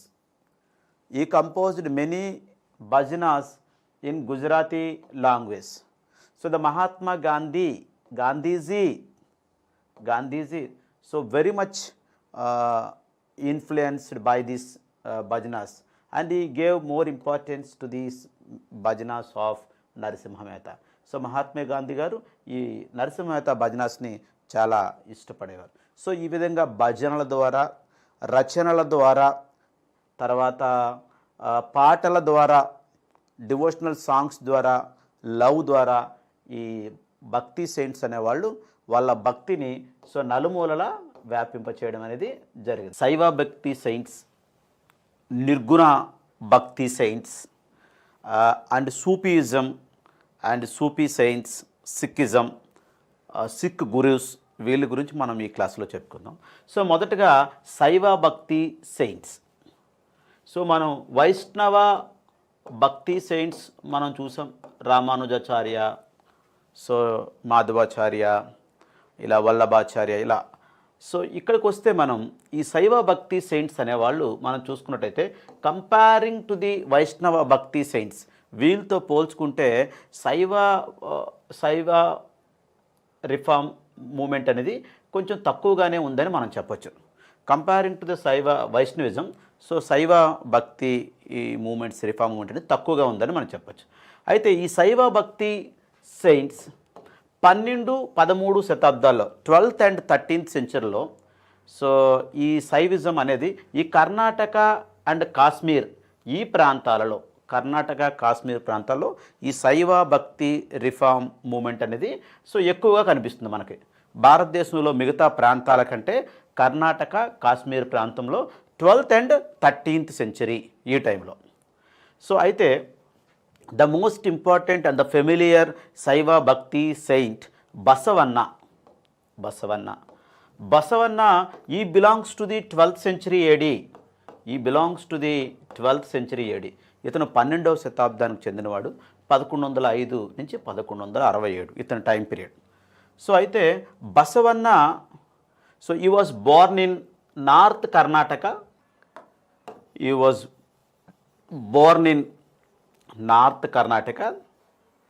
And he was lived in Kalyan, that's now modern days it was called as Basava Kalyan. So ఇతను ఇక్కడ తర్వాత settle అవ్వడం జరిగింది. Basava Kalyan. So ఇది మనకి Bidar district దగ్గరలో ఉంటుంది. Yes, బసవన్న ఈ started a new sect that is called as వీర శైవిజం. వీర శైవిజం అంటే శైవిజంలోనే మళ్ళీ ఒక న్యూ సెక్ట్ని ఇతను స్టార్ట్ చేయడం జరిగింది. That is called as Veera Shaivism. So మనకి ఈ పేరులోనే అర్థమవుతుంది వీర శైవిజం. అంటే ఇట్స్ కొంచెం రాడికల్గా ఉంటుంది అని వీర అనేది. So anyway the man Basavanna he was a prime minister of Kalachuri king Bijjala. So Kalachuri rulers అప్పుడు ఈ కర్ణాటక ప్రాంతాన్ని రూల్ చేసేవారు. సో బిజ్జల అనే రూలర్ ఉండేవాడు. సో ఇతనికి బసవన్న ప్రైమ్ మినిస్టర్గా పనిచేశాడు. Basavanna was a prime minister of Bijjala. He was a ruler of the Kalachuri dynasty and Kalachuri king you can call as Bijjala. So ఇలాన. సో అతను ఇనీషియల్గా ఇతనికి ఏంటంటే చాలా రాడికల్ అండ్ ప్రోగ్రెసివ్ ఐడియాస్ ఉండేవి. So because of these ideas, this radical and progressive ideas, he started the Veera Shaivism. So ఈ Veera Shaivism అనేది ఒక రిలీజియస్ సెక్ట్గానే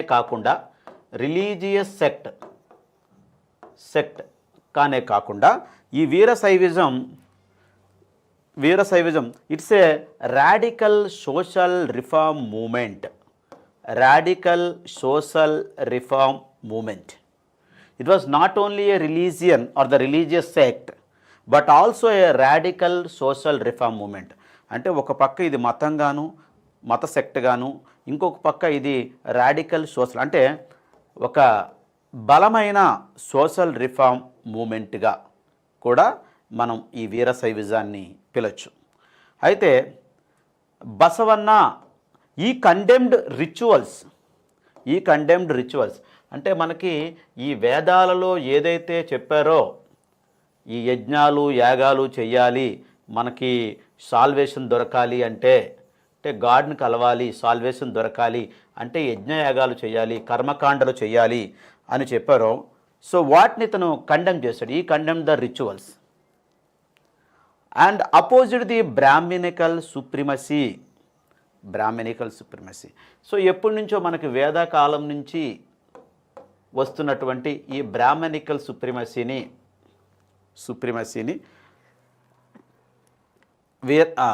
బసవన్న అపోజ్ చేశాడు. Condemn the rituals and opposite the Brahminical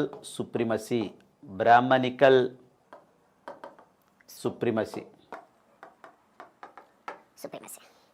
and so Basavanna ఏం చెప్తున్నాడంటే, so salvation దొరకాలి అంటే మోక్షం పొందాలి అంటే so only one marga, that marga is devotion to Shiva.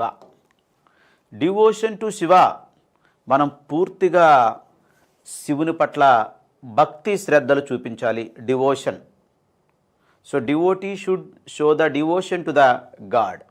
So ఇది సాల్వేషన్కి దారి అని చెప్పి ఎవరు బసవన్న చెప్తున్నాడు. సో అంతేకాకుండా ఈ wants to promote the casteless society. అంటే ఈక్వల్ అండ్ క్యాస్ట్లెస్ సొసైటీ అంటే సమాజంలో ఉండేటటువంటి ప్రజలందరూ వాళ్ళు బ్రాహ్మణ్స్ అయినా, క్షత్రియ అయినా, వైశ్య అయినా, శూద్ర అయినా, ఇంకా రిమైనింగ్ ఏ క్యాస్ట్ అయినా, so there is no casteless society అంటే క్యాస్ట్ భేదం లేకుండా సొసైటీ అంతా ఒకటే. సో ఈక్వల్గా చేయాలని ఇతను ఏం చేస్తాడంటే, సో ఏ రూపంలో ఇతను ఈక్వల్ సొసైటీని, క్యాస్ట్లెస్ సొసైటీని తీసుకురావాలనుకుంటే బై ఎలిమినేటింగ్ ద అన్టచబిలిటీ, అంటరానితనాన్ని నిషేధించి సో ఇతను ఈక్వల్ సొసైటీని తీసుకురావాలి అని అనుకుంటాడు. And apart from that he also against the social evils like child marriages.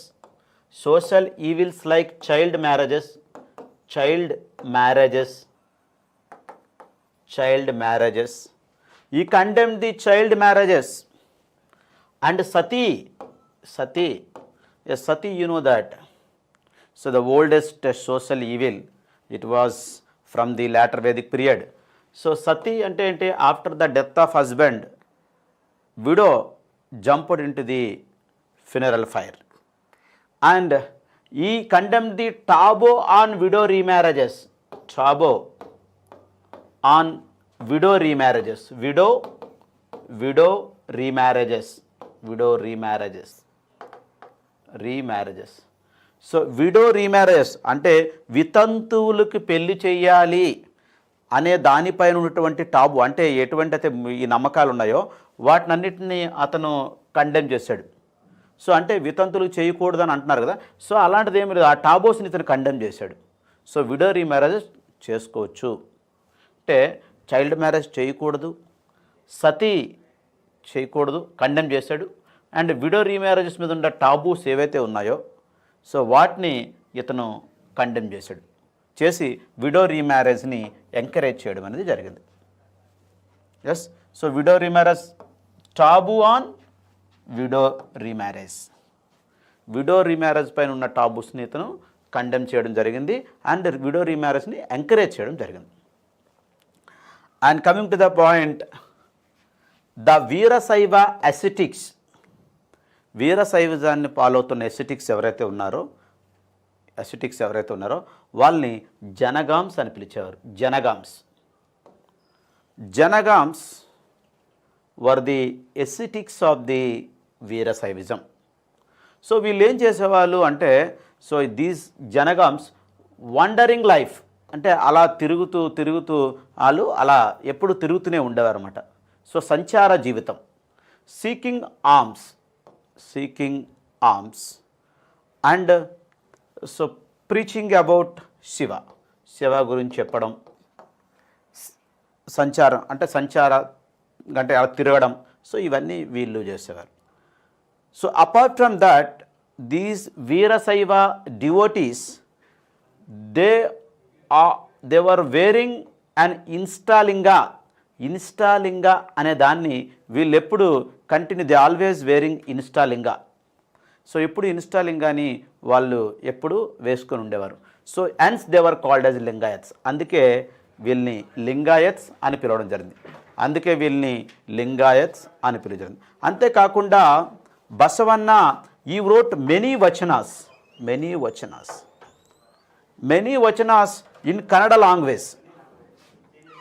in Kannada language. Through his vachanas, అతని వచనాల ద్వారా ఇతను క్రిటిసైజ్డ్ ద సూపర్స్టిషియస్. ఏవైతే సూపర్స్టిషియస్ బిలీఫ్స్ ఉన్నాయో వాటిని ఇతను క్రిటిసైజ్ చేసేవాడు, అంటే మూఢనమ్మకాలని. సో వీటిని ఇతను క్రిటిసైజ్ చేయడం, వ్యతిరేకించడం అనేది జరిగింది. ఈ విధంగా బసవన్న ఈ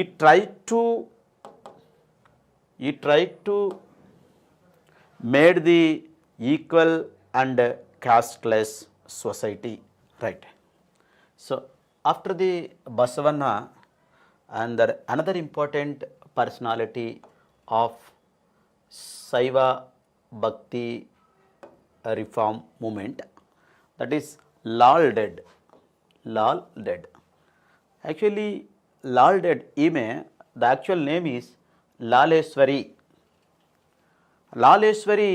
She was born in Kashmiri Pandit family.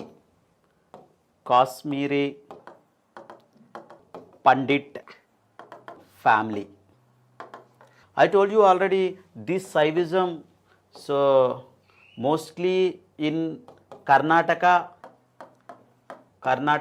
and Kashmir in the time of 12th and 13th centuries. So Laleswari, she was born in Kashmiri Pandit family. She was married at very early age.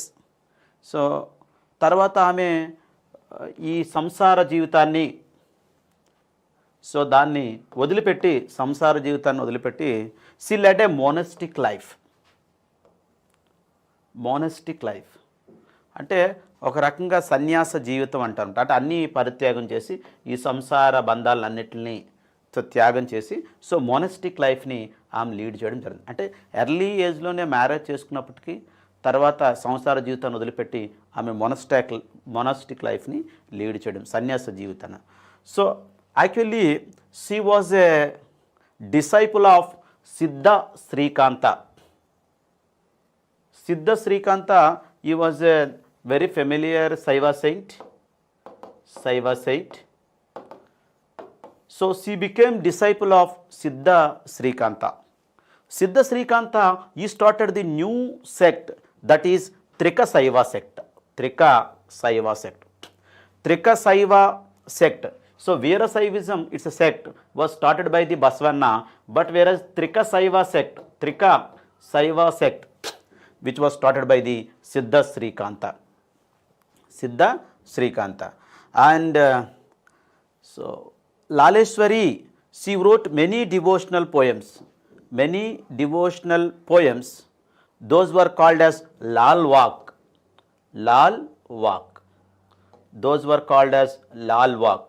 Lal Vak అంటే ఆమె రాసిన ఈ devotional poems ఏవైతే ఉన్నాయో వాటిని Lal walk అని పిలవడం జరిగింది. Lal walk. So one Sufi Saint, is name was Nuruddin Rishi. Nuruddin Rishi, a Sufi saint, he was influenced by the Laleshwari. So Laleshwari ki ఈ రచనల ద్వారా ఇన్ఫ్లుయెన్స్ అయినటువంటి ఒక సూఫీ సెయింట్ ఎవరంటే Sufi saint Nuruddin Rishi. So he was a Sufi saint. He was influenced by the what it is called as writings of Lalleshwari. Yes. After the Saiva Bhakti saints, let's move to the Nirguna Bhakti. Nirguna Bhakti. I told you Bhakti movement, it was a reform movement in medieval India, and within the Bhakti movement we have two. One is Saguna and second one is Nirguna. Nirguna. Yes, let us see the Nirguna Bhakti saints. Nirguna Bhakti saints. You know that Saguna, I told you already. So, God have a form, human being form, and human being attributes and qualities. And Nirguna, it is a formless God. And Saguna, they worshipped idol, because of idol worship. Why? Because of they have given a one form to the God.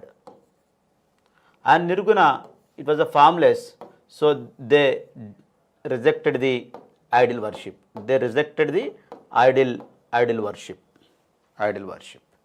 As coming to the point, Nirguna Bhakti saints, mostly North Indians.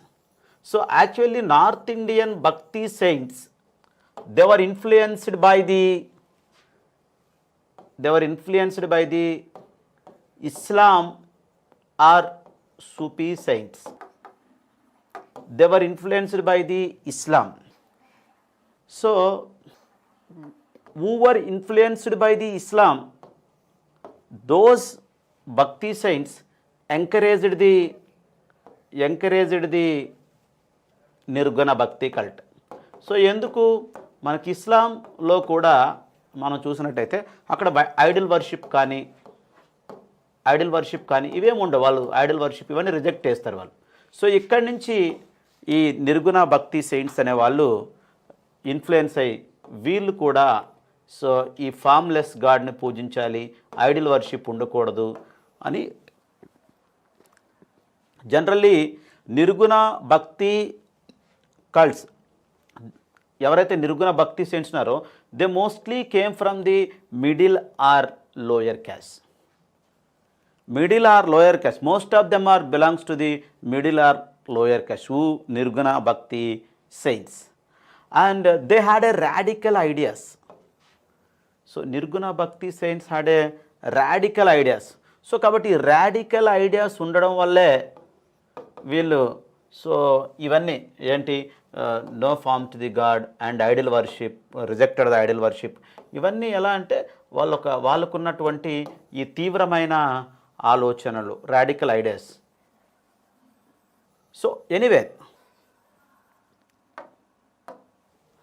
let us see the Nirguna Bhakti, the most important Nirguna Bhakti saints.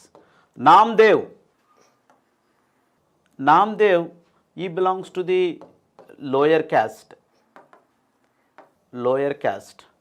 ఈ నామ్దేవ్ అనే వ్యక్తి, నామ్దేవ్ సూఫీ Saint, ఇతను 14th century ఏడీకి చెందినవాడు. He belongs to the 14th century. అతను ఏమంటున్నాడంటే ఈ rejected the idol worship. అతను idol వర్షిప్ని reject చేశాడు, విగ్రహారాధనని వ్యతిరేకించాడు. సో దేని బేసిస్ ఒక స్టేట్మెంట్ ద్వారా అతను ఐడిల్ వర్షిప్ని రిజెక్ట్ చేయడం జరిగింది. ఏంటి ఆ స్టేట్మెంట్ అంటే, one stone is adored and another is trodden. One stone is adored, another stone or another is trodden. So ఈ స్టేట్మెంట్ ద్వారా అంటే ఒక రాయిని పూజిస్తారు, ఒక రాయిని ట్రోడెన్ అని చెప్పి, సో ఈ విధంగా ఇవి చెప్పి ఐడిల్ వర్షిప్ని ఇతను ఈ స్టేట్మెంట్ ద్వారా ఐడిల్ వర్షిప్ని వ్యతిరేకించడం అనేది జరిగింది. సో ఈ నామ్దేవ్ ఎప్పుడు ఇతను ఈ కంటిన్యూస్లీ విజిటెడ్ ఢిల్లీ. అతను ఢిల్లీకి ఎప్పుడు వెళ్తూ ఉండేవాడు, visiting. So for what? So visited Delhi for Sufi saints discourses. Sufi saints తాలూకా ఏవైతే ఈ మీటింగ్స్ ఉంటాయో ఆ మీటింగ్స్కు ఇతను హాజరయ్యేవాడు. ఎవరు? ఇతను. సో దాని ద్వారా సూఫీజం అనేది ఏంటి? రిఫార్మ్ మూమెంట్ ఆఫ్ ఇస్లాంలో ఒక రిఫార్మ్ తీసుకురావాలని. But anyway, coming to the point, so దాని ద్వారా ఇతను ఇన్ఫ్లుయెన్స్ అవ్వడం, తర్వాత ఇతను చెప్పిన కొన్ని విషయాలు ఏవైతే ఉన్నాయో వాటిని incorporated in Adi Granth. It is a holy book of Sikhism. Adi Granth was a holy book of Sikhism. So Adi గ్రంథ్లో ఇతను చెప్పినటువంటి కొన్ని ఇన్కార్పొరేట్ చేయడం అనేది జరిగింది. ఎవరు? నామ్దేవ్ చెప్పి. సో ఈ విధంగా నామ్దేవ్ సో ఐడిల్ వర్షిప్ని వ్యతిరేకించడం, అంటే విగ్రహారాధనను వ్యతిరేకించడం, and supported to the nirguna భక్తి. Next Kabir Das he belongs to the 15th and 16th century. So 15th and 16th century మనం ఆల్రెడీ ఇంతకుముందు చెప్పుకున్నాం. He belongs to the weavers community. So ఇతనికి ఉండేటటువంటి ఈ రాడికల్ ఐడియాస్ని బేస్ చేసుకొని కబీర్ని ఇండియన్ కార్ల్ మార్క్స్ అని మనం పిలుస్తున్నాం. So Kabir was called as Indian Karl Marx. So radical ideology. So Kabir మనం చూసినట్టయితే, so he rejected the fasting. So fasting అంటే మనం అప్పుడప్పుడు ఫాస్టింగ్స్, దేవుడి కోసం ఫాస్టింగ్ ఉంటున్నాం అంటాం మనం. ఫాస్టింగ్ అంటే తినకుండా ఉండడం అనేది. ఈ rejected the pilgrimages.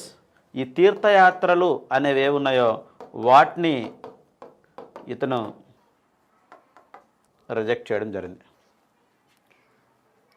Fasting and pilgrimages అంటే ఏదైతే మనం తిరగాలనుకుంటున్నామో ఈ తీర్థయాత్రలు ఏవైతే ఉంటాయో వాటిని ఇతను పూర్తిగా రిజెక్ట్ చేయడం అనేది జరిగింది.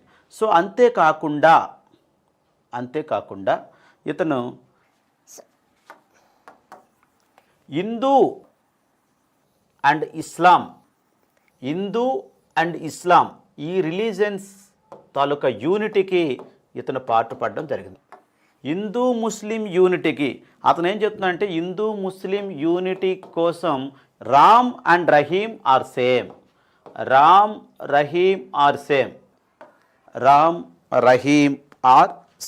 అంటే రాముడు అల్లా సేమ్ అని చెప్పి, ఇద్దరు ఒకరే అని చెప్పి ఇతను హిందూ ముస్లింల మధ్య ఐకమత్యం కోసం, యూనిటీ కోసం ఇతను ఫైట్ చేయడం అనేది జరిగింది.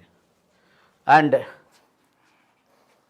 సో అంతేకాకుండా బోత్ బ్రాహ్మణ అండ్ శూద్ర అంటే మనం మామూలు జనరల్గా చూసుకుంటే బ్రాహ్మణ, క్షత్రియ, వైశ్య, శూద్ర, ఇది కదా వర్ణ సిస్టమ్. బ్రాహ్మణ, క్షత్రియ, వైశ్య అండ్ శూద్ర. సో ఇందులో బ్రాహ్మణ అండ్ శూద్ర అంటే ఫస్ట్ అండ్ లాస్ట్ క్యాస్ట్ని తీసుకుని ఇతను Brahmana and Shudra are born in the same way. ఇద్దరూ ఒకేలా పుడతారు, బ్రాహ్మణుడు శూద్రుడు అని చెప్పి ఇతను క్యాస్టిజంని రిజెక్ట్ చేయడం జరిగింది.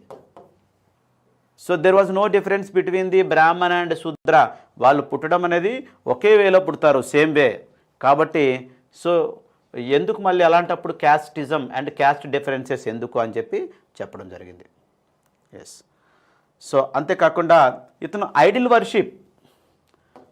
వర్షిప్ని కూడా రిజెక్ట్ చేయడం జరిగింది. ఎవరు? కబీర్. Idol worship. సో ఇకపోతే ఈ రిజెక్టెడ్ ది సాంస్క్రిట్ లాంగ్వేజ్. అతను ప్రీచింగ్స్కి సాంస్క్రిట్ లాంగ్వేజ్ను వాడలేదు. So he rejected the Sanskrit language and ఈ సపోర్టెడ్ ది రీజనల్ లాంగ్వేజెస్. అతను ఎప్పుడు రీజనల్ లాంగ్వేజెస్ని సపోర్ట్ చేయడం అనేది జరిగింది. అంటే కామన్ పీపుల్కి అర్థమయ్యే భాషలో కబీర్ టీచింగ్స్ చేయడం అనేది జరిగింది. And Kabir wrote Hindi poems. They were called as dohas. అతను రాసినటువంటి హిందీ పోయమ్స్ని దోహాస్ అని పిలుస్తాం. Dohas or you can called as sakhis. So it's in Hindi language.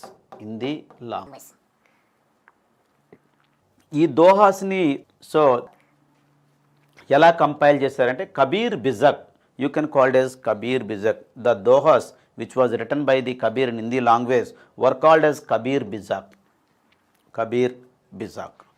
So Kabir ఎంత గ్రేట్ అంటే కబీర్ చెప్పినటువంటి ఏవైతే టీచింగ్స్ ఉన్నాయో, ఏవైతే ఇంపార్టెంట్ ఇష్యూస్ ఉన్నాయో వాటిని ఆది గ్రంథ్ సిక్కుల హోలీ బుక్ అయినటువంటి సిక్కిజం హోలీ బుక్ అయినటువంటి ఆది గ్రంథ్లో వీటిని చేర్చడం జరిగింది. కబీర్ చెప్పినటువంటి గొప్ప విషయాల్ని so Adi Granth the Sikh holy book Adi గ్రంథ్లో చేర్చడం, incorporated into Adi Granth. And finally the man Kabir the Nirguna Bhakti saint, he was died in Magar in Uttar Pradesh. He was died in Magar in Uttar Pradesh. Yes. After that, the next important Nirguna Bhakti saint was Dadu Dayal. He was a disciple of Kabir. He belongs to the Ahmedabad. Ahmedabad. And Dadu Dayal wrote many things, or Dadu Dayal teachings were compiled as Bani. Dadu Dayal రాసినటువంటి ఏవైతే ఉన్నాయో వాటన్నిటిని కలిసి compile చేసి బాణి అని పిలవడం జరిగింది. Bani. The teachings of the Dadu Dayal were called as Bani. And he had many disciples. Dadu Dayal had many disciples. Sundaradasa, Rajab, Bakam, Wajid. So these were the disciples of Dadu Dayal. వీళ్ళందరూ దాదు దయాల్కి శిష్యులు. And after that the next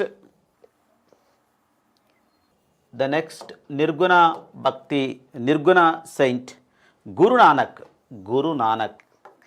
Guru Nanak also promoted the nirguna bhakti. And Guru Nanak, he started the new organization or the new religious sect, that is Sikhism. Guru Nanak, he was born in Khatri in Punjab, and he was died in Talwandi. He was born in Punjab and he was died in Talwandi, it's a Kartarpur.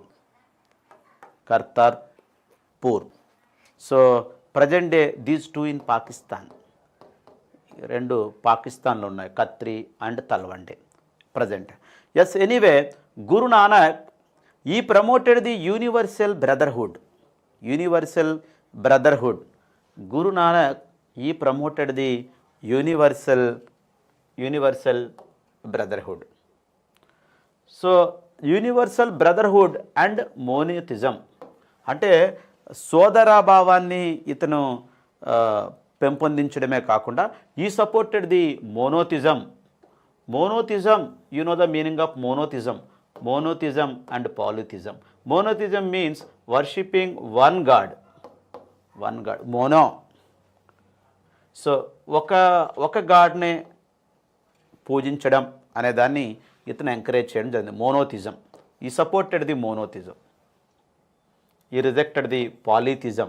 It means worshipping number of gods. This is rejected. And for promoting the universal brotherhood, he started the community meals. Community meals. Community meals అంటే ఏంటి? అందరూ కలిసి ఒకే దగ్గర కూర్చొని భోజనాలు చేయడం. So ఇప్పుడు కూడా మనం చూస్తుంటాం చాలా చోట్ల ఒక కమ్యూనిటీ అంతా కలిపి సంవత్సరానికి ఒకసారి ఎక్కడో ఒక దగ్గరికి వెళ్ళి సో వాళ్ళు ఇలా అందరూ కలిసి భోజనం చేయడం. So actually it was started by whom? Guru Nanak. Community meals it was started by the Guru Nanak. It was called as గురు కా లంగర్. ఈ కమ్యూనిటీ మీల్స్ ఇలాని గురు కా లంగర్ అని మనం చెప్తాం. అంటే ఇలా అందరూ కలిసి భోజనం చేయడాన్ని గురు కా langar. I told you, he started the Sikhism, the new religious sect. Yes. Teachings of Guru Nanak ఏవైతే టీచింగ్ చేశాడో అవి సిక్కిజంకి నాంది అని మనం చెప్పచ్చు. Teachings of Guru Nanak. So Guru Nanak, it leads to the foundation of the new religious sect, that is Sikhism. So actually Sikh అనే ఈ పదం శిష్య అనే సాంస్క్రిట్ వర్డ్ నుంచి వచ్చింది. సిక్ అనే పదం శిష్య మీన్స్ డిసైపుల్ అంటే శిష్యుడు. సో మనకి ఈ సిక్కిజంలో చూసుకున్నట్టయితే మనకి 10 గ్రేట్ పర్సనాలిటీస్ మనకు కనబడతారు. 10 great personalities. They were called as gurus. And now you know that Guru Nanak, he was the founder of the Sikhism.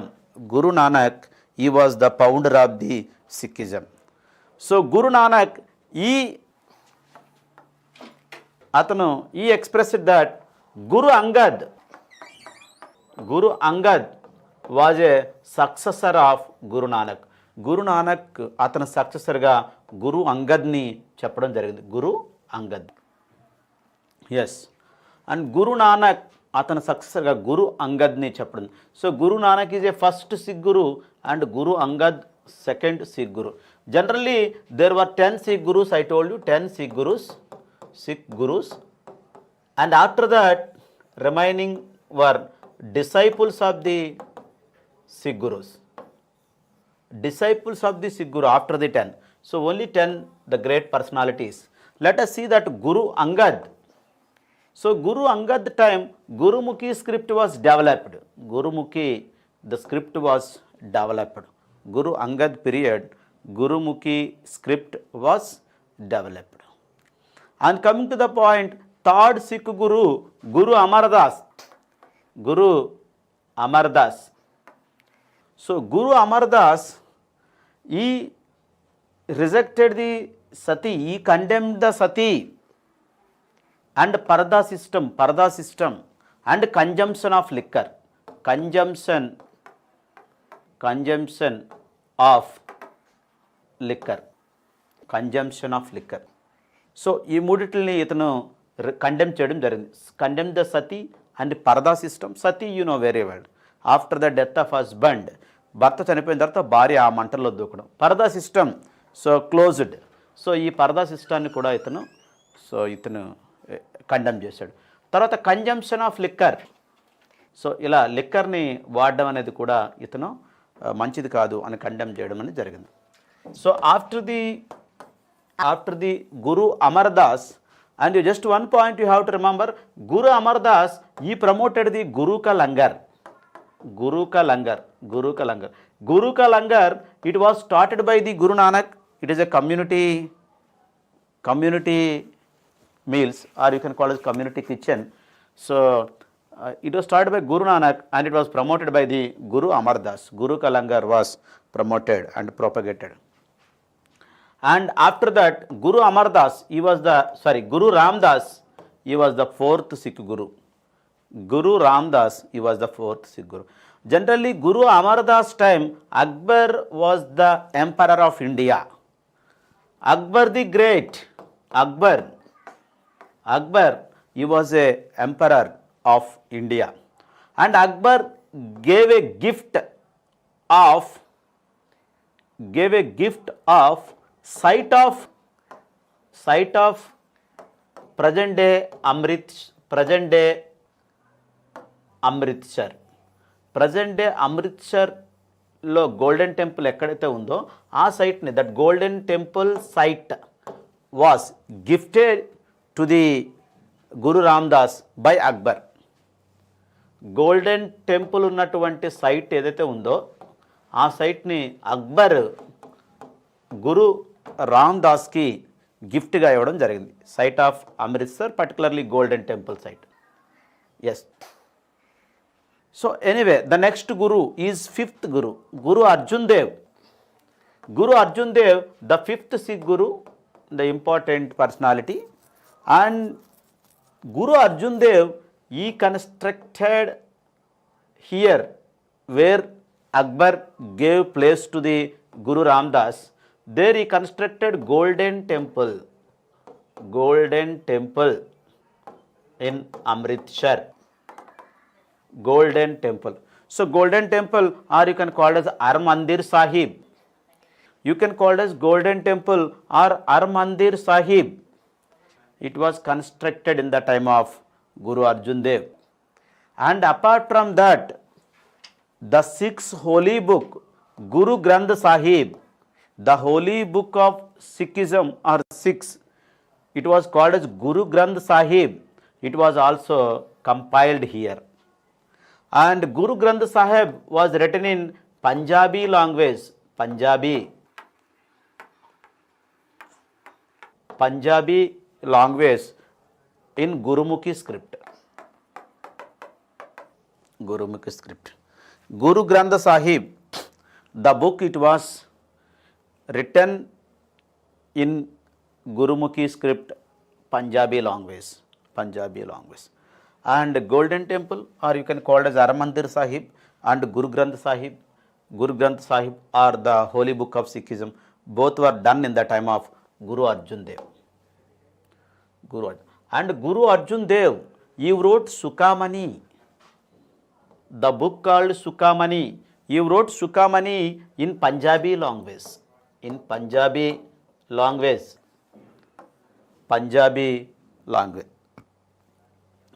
And Jahangir, the ruler of Mughal dynasty, after the Akbar, Jahangir came to the power because of some political things. So, ఈ రాజకీయ వ్యవహారాల వల్ల Jahangir tortured the Guru Arjun Dev and assassinated him. Jahangir assassinated the Guru Arjun Dev. So Jahangir assassinated the Guru Arjun Dev. Arjun Dev Jahangir కాలంలో చంపబడడం జరిగింది. And after the Guru Arjun Dev, Guru Hargobind, he was the sixth ruler. He came as a Guru of Sikhism. Guru Hargobind. So Guru Hargobind revolted against the Jahangir. Because of Jahangir executed his father, Hargobind's father, Guru Arjun Dev.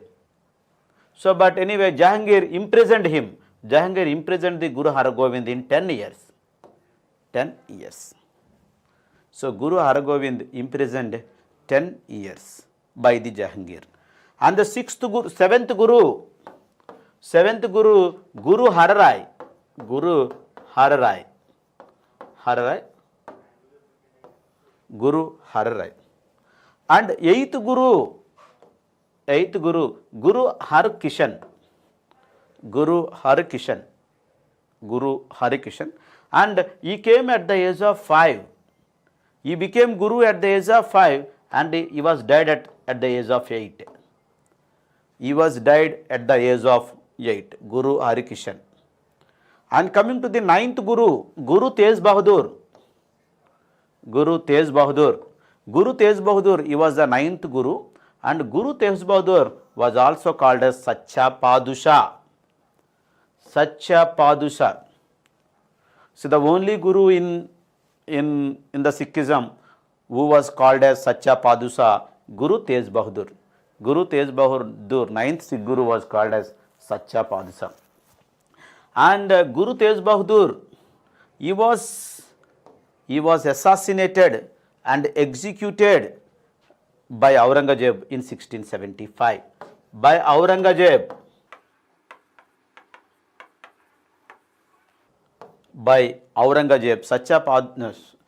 Guru Tej Bahadur was executed by Aurangzeb in 1675.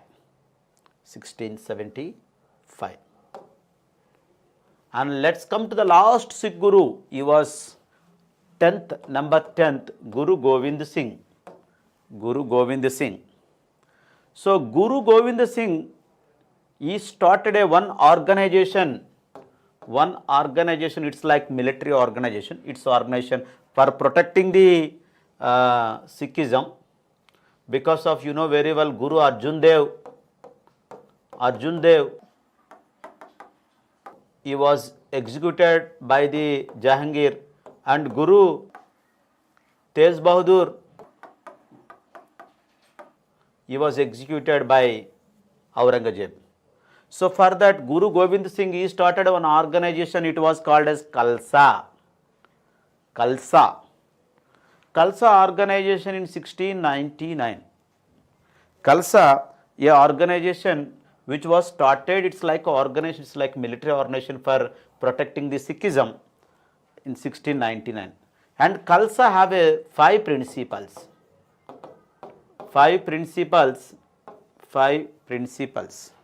So those 5 principles were called as Panj Kakar. Panj Kakar or 5K. You can call it as Panj Kakar. The 5 principles were called as Panj Kakar or 5K. 5Ks. And let us see what are the 5Ks of Khalsa. And the first one is Kesh. Kesh. Kesh. Kesh ante hair పెంచడం. Hair పెంచడం. Uncut హెయిర్ని cut చేయకుండా ఉండడం. అంటే ఎక్కువగా hair పెంచాలి. Cut hair మీరు చూసుంటారు. సో 6 మనకి ఇలా మంచిగా హెయిర్ ఫుల్గా పెట్టుకొని దాన్ని ఇలా చుట్టడం అనేది మీరు చూసే ఉంటారు. సో కేస్ అంటే అన్కట్ హెయిర్ని కట్ చేయకుండా ఉండాలి, ఎక్కువగా పెంచుకోవాలి. కంగా మరి ఎక్కువ హెయిర్ ఉంటుంది కాబట్టి మరి దీన్ని ఒక పద్ధతిలో రెడీ చేసుకుని దూకొని పెట్టుకోవాలంటే కోంబ్ ఉండాలి, దువ్వెన, కోంబ్, కంగా. అంటే కర అంటే ఇట్స్ లైక్ ఒక బ్రాస్లెట్ లాంటిది. అంటే మెటల్తో తయారు చేసినటువంటి బ్రాస్లెట్ అంటే ఇలా ఒకటి చేతికి ఇలా ఉండడానికి, అంటే ఎప్పుడైనా ప్రొటెక్షన్ కోసం ఇలా ముందుకు తీసుకొని ఇలా ఎవరినైనా అంటే వాళ్ళు ప్రొటెక్ట్ చేసుకోవడం కోసం. కిర్పాన్ అంటే ఒక లాంగ్ పొడవైన కత్తి. It's it's what it is called as ఒక నైఫ్ లాంటిది. నైఫ్, ఎస్, అది పొడవుగా ఉండాలి. సో వాళ్ళు ప్రొటెక్ట్ చేసుకునేటటువంటి ఒక కత్తి లాంటి పొడవైన ఆయుధం, కత్తి లాంటి కిర్పాన్. ఎస్. కచరా అంటే it is a under garment.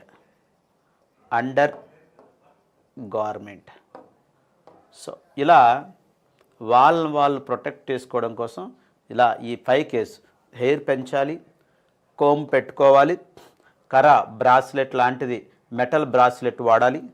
ఇది కిర్పాన్ ఐరన్తో చేసినటువంటి ఒక పొడవైన కత్తి లాంటి ఆయుధం పెట్టుకోవాలి. It's like knife. And kachera, it is a under garment. ఇలా ఇవి 5 principles of Khalsa. Yes. So finally Guru Govind Singh, he was died in Nanded in 1708. Nanded in 1708. So he was the last Sikh Guru. After this, Sikh Gurus అనేవాళ్ళు ఇంక తర్వాత sick gurus అనేవాళ్ళు లేరు. తర్వాత వచ్చిన వాళ్ళందరూ disciple of the Sikh gurus. Yes. ఈ విధంగా సిక్కిజాన్ని 10 మంది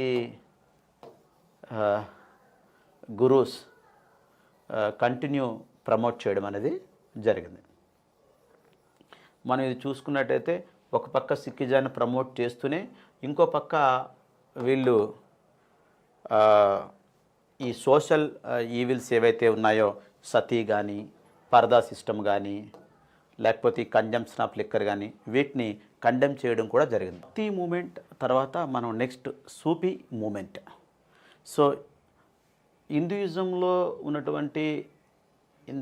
ఉన్నటువంటి సోషల్ అండ్ రిలీజియస్ ఈవిల్స్ని ఎలాగైతే దూరం చేయాలని భక్తి మూమెంట్ అనేది ఒక హిందూ రిఫార్మ్ మూమెంట్గా స్టార్ట్ అయిందో, అలాగే సూఫీ మూమెంట్ కూడా ఇస్లాంలో ఉన్నటువంటి కొన్ని సిస్టమ్స్, కొన్ని వాటిని రిఫార్మ్ చేయాలని ఈ సూఫీ మూమెంట్ అనేది రాయింది. Sufi movement is nothing but it is a reform movement in Islam. Yes. So Sufi movement mystic reform movement. It means mostly the Sufi saints, they were self-surrendered to the God. It's a mystic self-surrender to the God. Surrender. It's a mystic reform movement.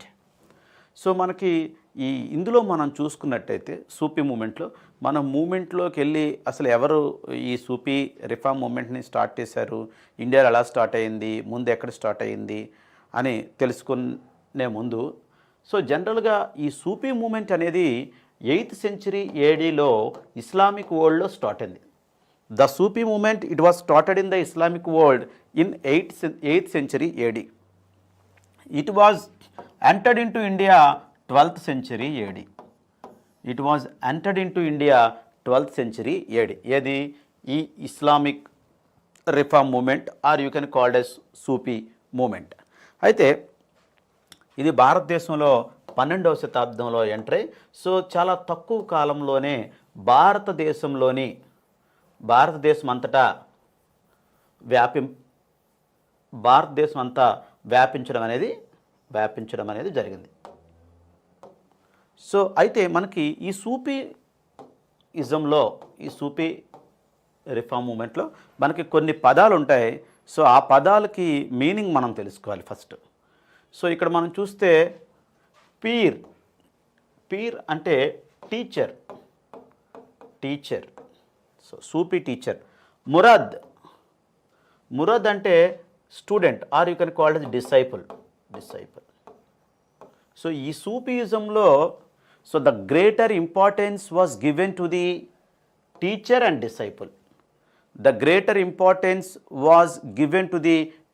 Disciple. టీచర్కి డిసైపుల్కి మధ్యన ఉన్నటువంటి ఏదైతే విషయం ఉందో so వాటికి ఎక్కువ importance ఇవ్వడం అనేది జరిగింది.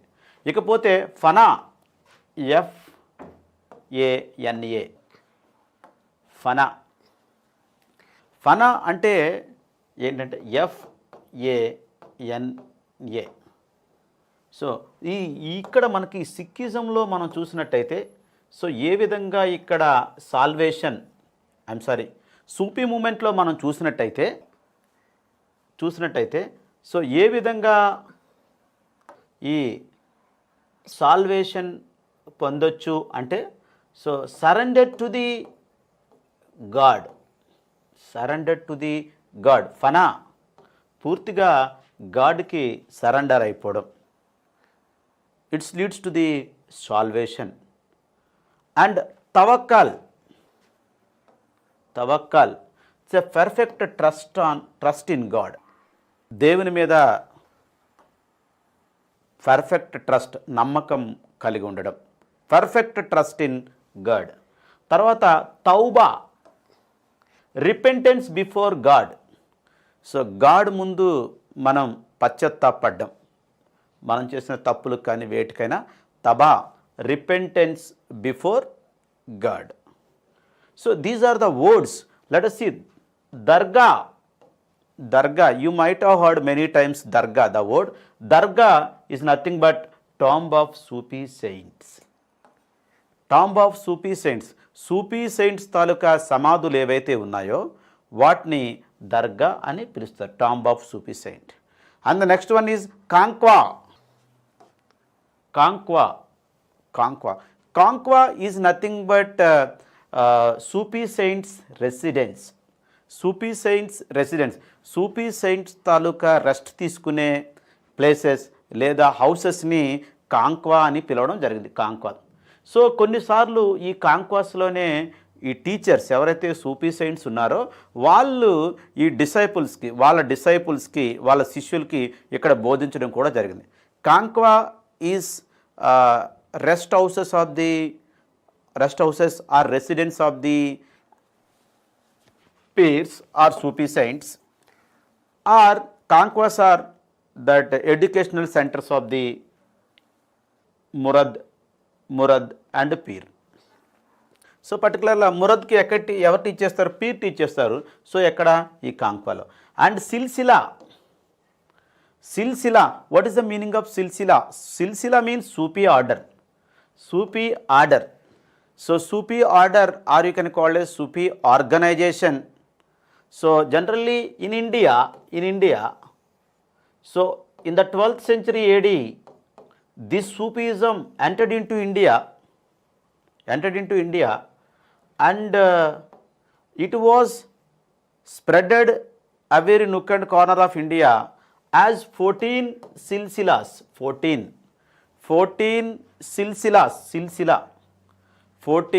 silsilas అంటే 14 సూఫీ ఆర్డర్స్గా భారతదేశంలో ఇవి ప్రఖ్యాతి చెందాయి. మొత్తం 14 Sufi orders or 14 silsilas. So we have different groups. It's nothing but order is nothing but different group. So somewhere I will give you the examples. Chishti silsila, Suhrawardi silsila, Naqshbandi silsila. These were the groups. How many groups in India? 14 groups of or 14 Sufi orders or 14 silsilas. And let's come to the Sama.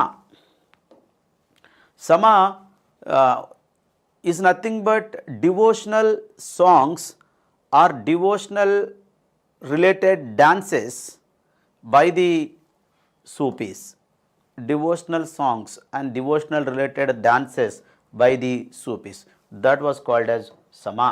Devotional singing and dancing and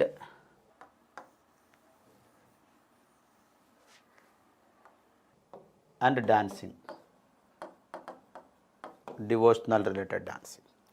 And urs, the next word of this Sufism, urs, U-R-S, urs is nothing but death anniversary of Sufi saints.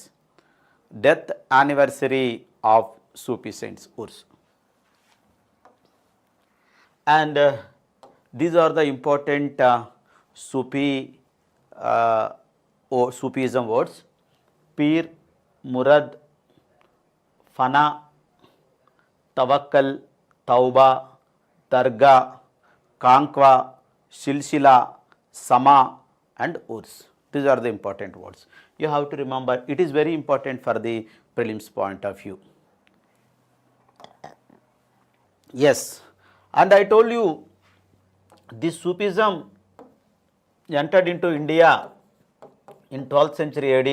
Totally in India 14 silsilas, 14 Sufi orders. You don't need to know all the silsilas. And let us see that what are the important Sufi orders in India.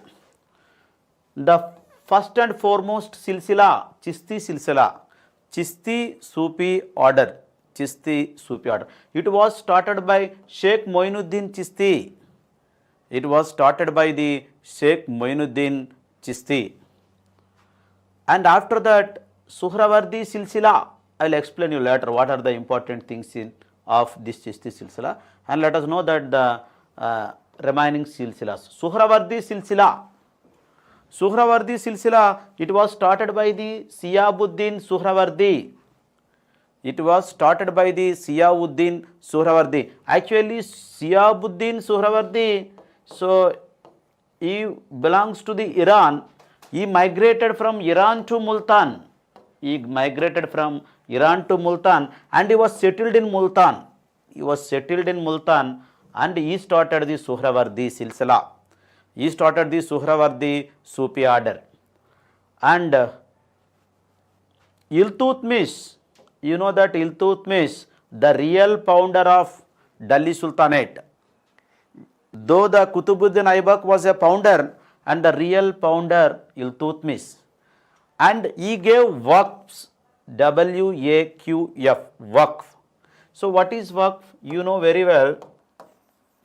So the land granted to the religious development of the religious institutions.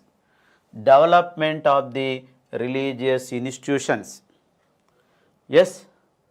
And religious institutions. And particularly Bahuddin Zakaria, he founded a religious institute when Iltutmish give land to the religious development of the religious institution. Just remember, waqf is nothing but land given to the development of the religious institutions or purpose of the religious institution. And Bahuddin Zakaria founded a religious institution. And anyway, the next Qadri Silsila, the Qadri Sufi order. And Sheikh Abdul Qadir Jilani. So Sheikh Abdul Qadir Jilani, he started Qadri Silsila in Baghdad. In Baghdad.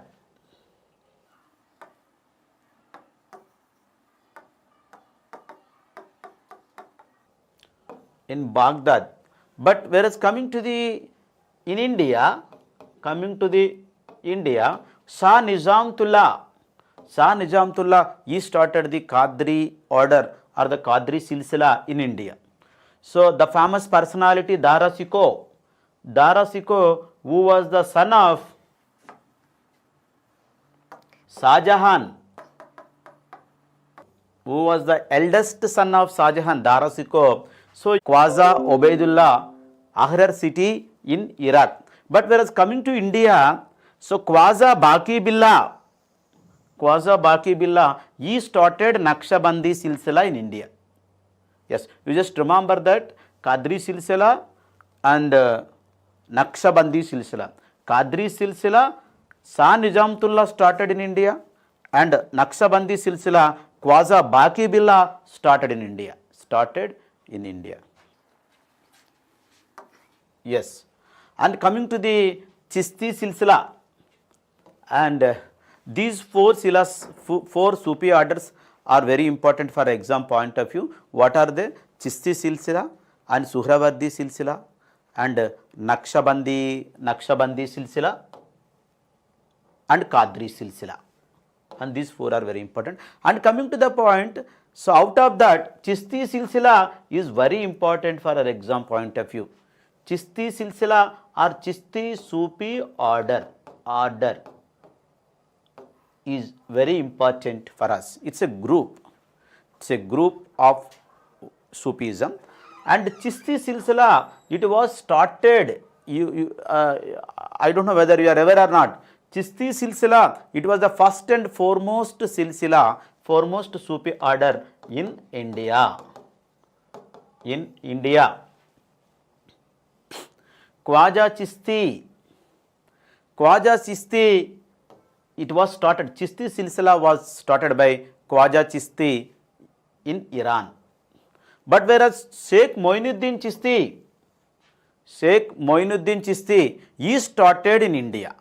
Sheikh Moinuddin Chishti, he started Chishti. See this, Sheikh Moinuddin Chishti started in India 1192 AD. It's a 12th century AD. 12th century AD, Chishti Silsila was started by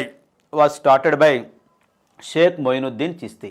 Sheikh Moinuddin Chishti. Yes, coming to the point, Sheikh Moinuddin Chishti, so he was called as Khwaja Gariban Nawaz. Sheikh Moinuddin Chishti was called as Khwaja Gariban Nawaz. Khwaja Gariban Nawaz. So, his dargah, that Sheikh Moinuddin Chishti dargah at Ajmer, you know the meaning of dargah. Dargah means, already I told you, dargah means so tomb of Sufi saints. Tomb of Sufi saints.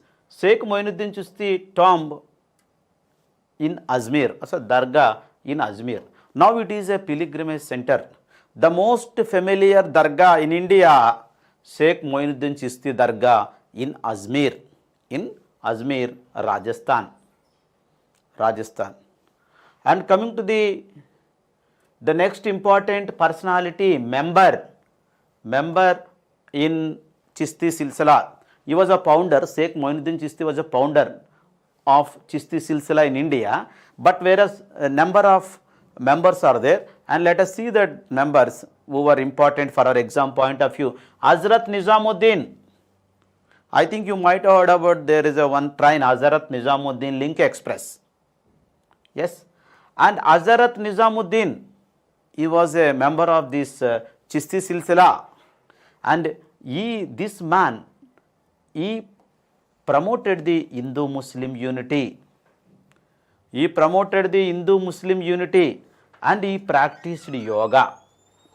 You know that yoga, yes, Saddarshanas, Sankhya, Yoga, Vaisheshika, and Nyaya, Puramamasa, Uttaramasa. Out of Saddarshanas, one is yoga. And he practiced yoga, and he tried to unite the Hindu and Muslim, some Hindu-Muslim unity, Hazrat Nizamuddin. And Hazrat Nizamuddin is tomb or is dargah at Jamat Khana Masjid in Delhi. His dargah or his tomb at Jamat Khana Masjid in Delhi. And next, Khwaja Qutubuddin Bakhtiyar Kaki.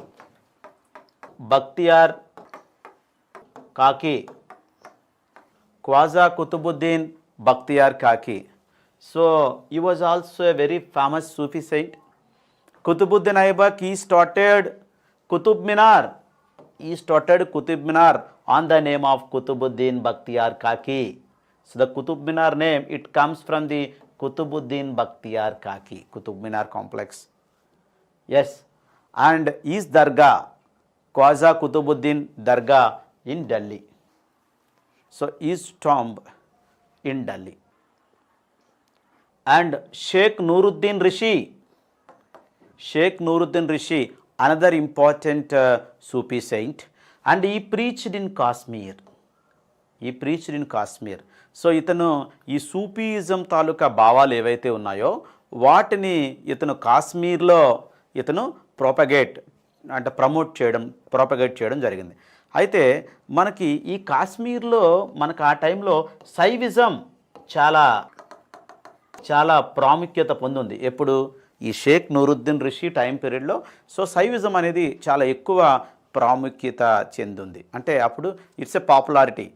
So ఇతను షేక్ నూరుద్దీన్ రిషి అక్కడికి వెళ్ళిన తర్వాత, అంటే అక్కడ promote చేసిన తర్వాత, ఈ కాశ్మీర్లో ప్రీచ్ చేసిన తర్వాత సో ఎక్కువ మంది సైవైట్స్ ఉండేవారు. సో వీళ్ళందరూ ఇస్లాంలోకి కన్వర్ట్ అయిపోవడం జరిగింది. ఇస్లాంలోకి. సో ఎక్సెప్ట్ బ్రాహ్మిన్స్ తప్ప మిగతా ఇక్కడ ఈ కాశ్మీర్లో ఉండేటటువంటి ప్రజలందరూ ఇస్లాంలోకి కన్వర్ట్ అయిపోవడం జరిగింది.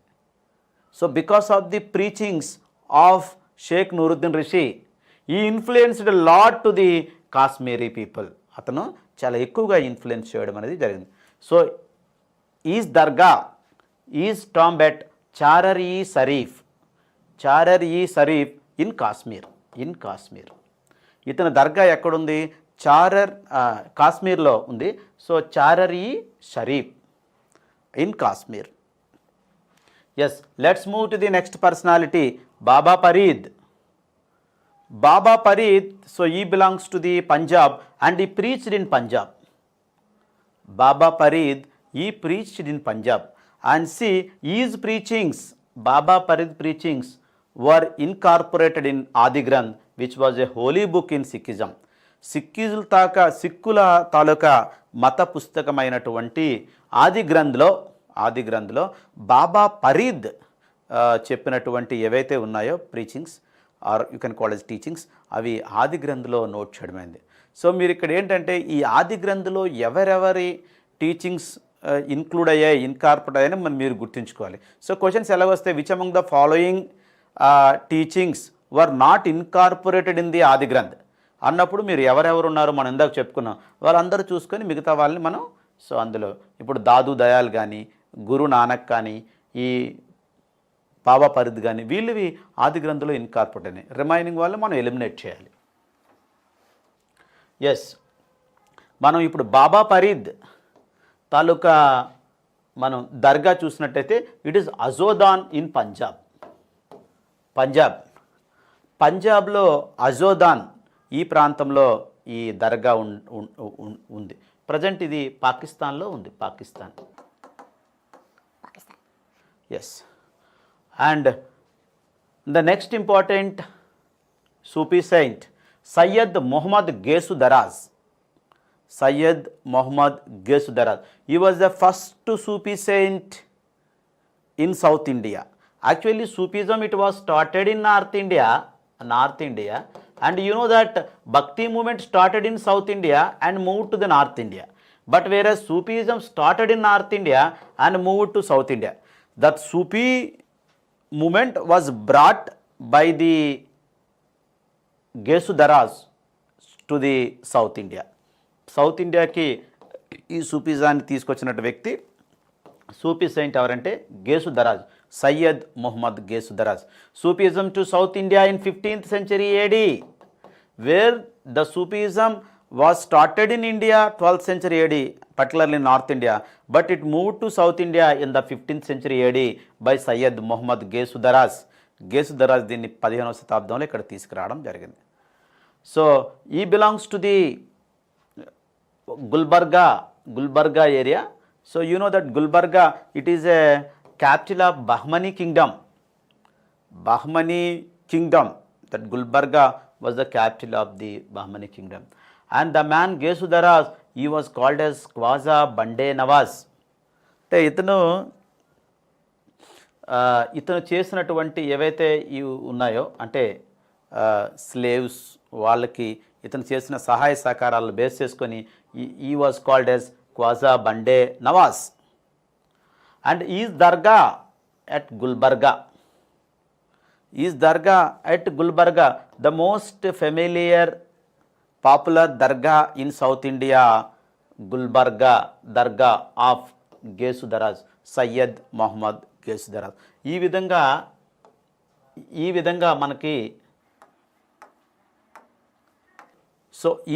మనకి ఈ సూఫీజం అనేది నార్త్ ఇండియా నుంచి సౌత్ ఇండియాలోకి రావడం జరిగింది. ఎవరు? గేసు దరాజ్ ద్వారా.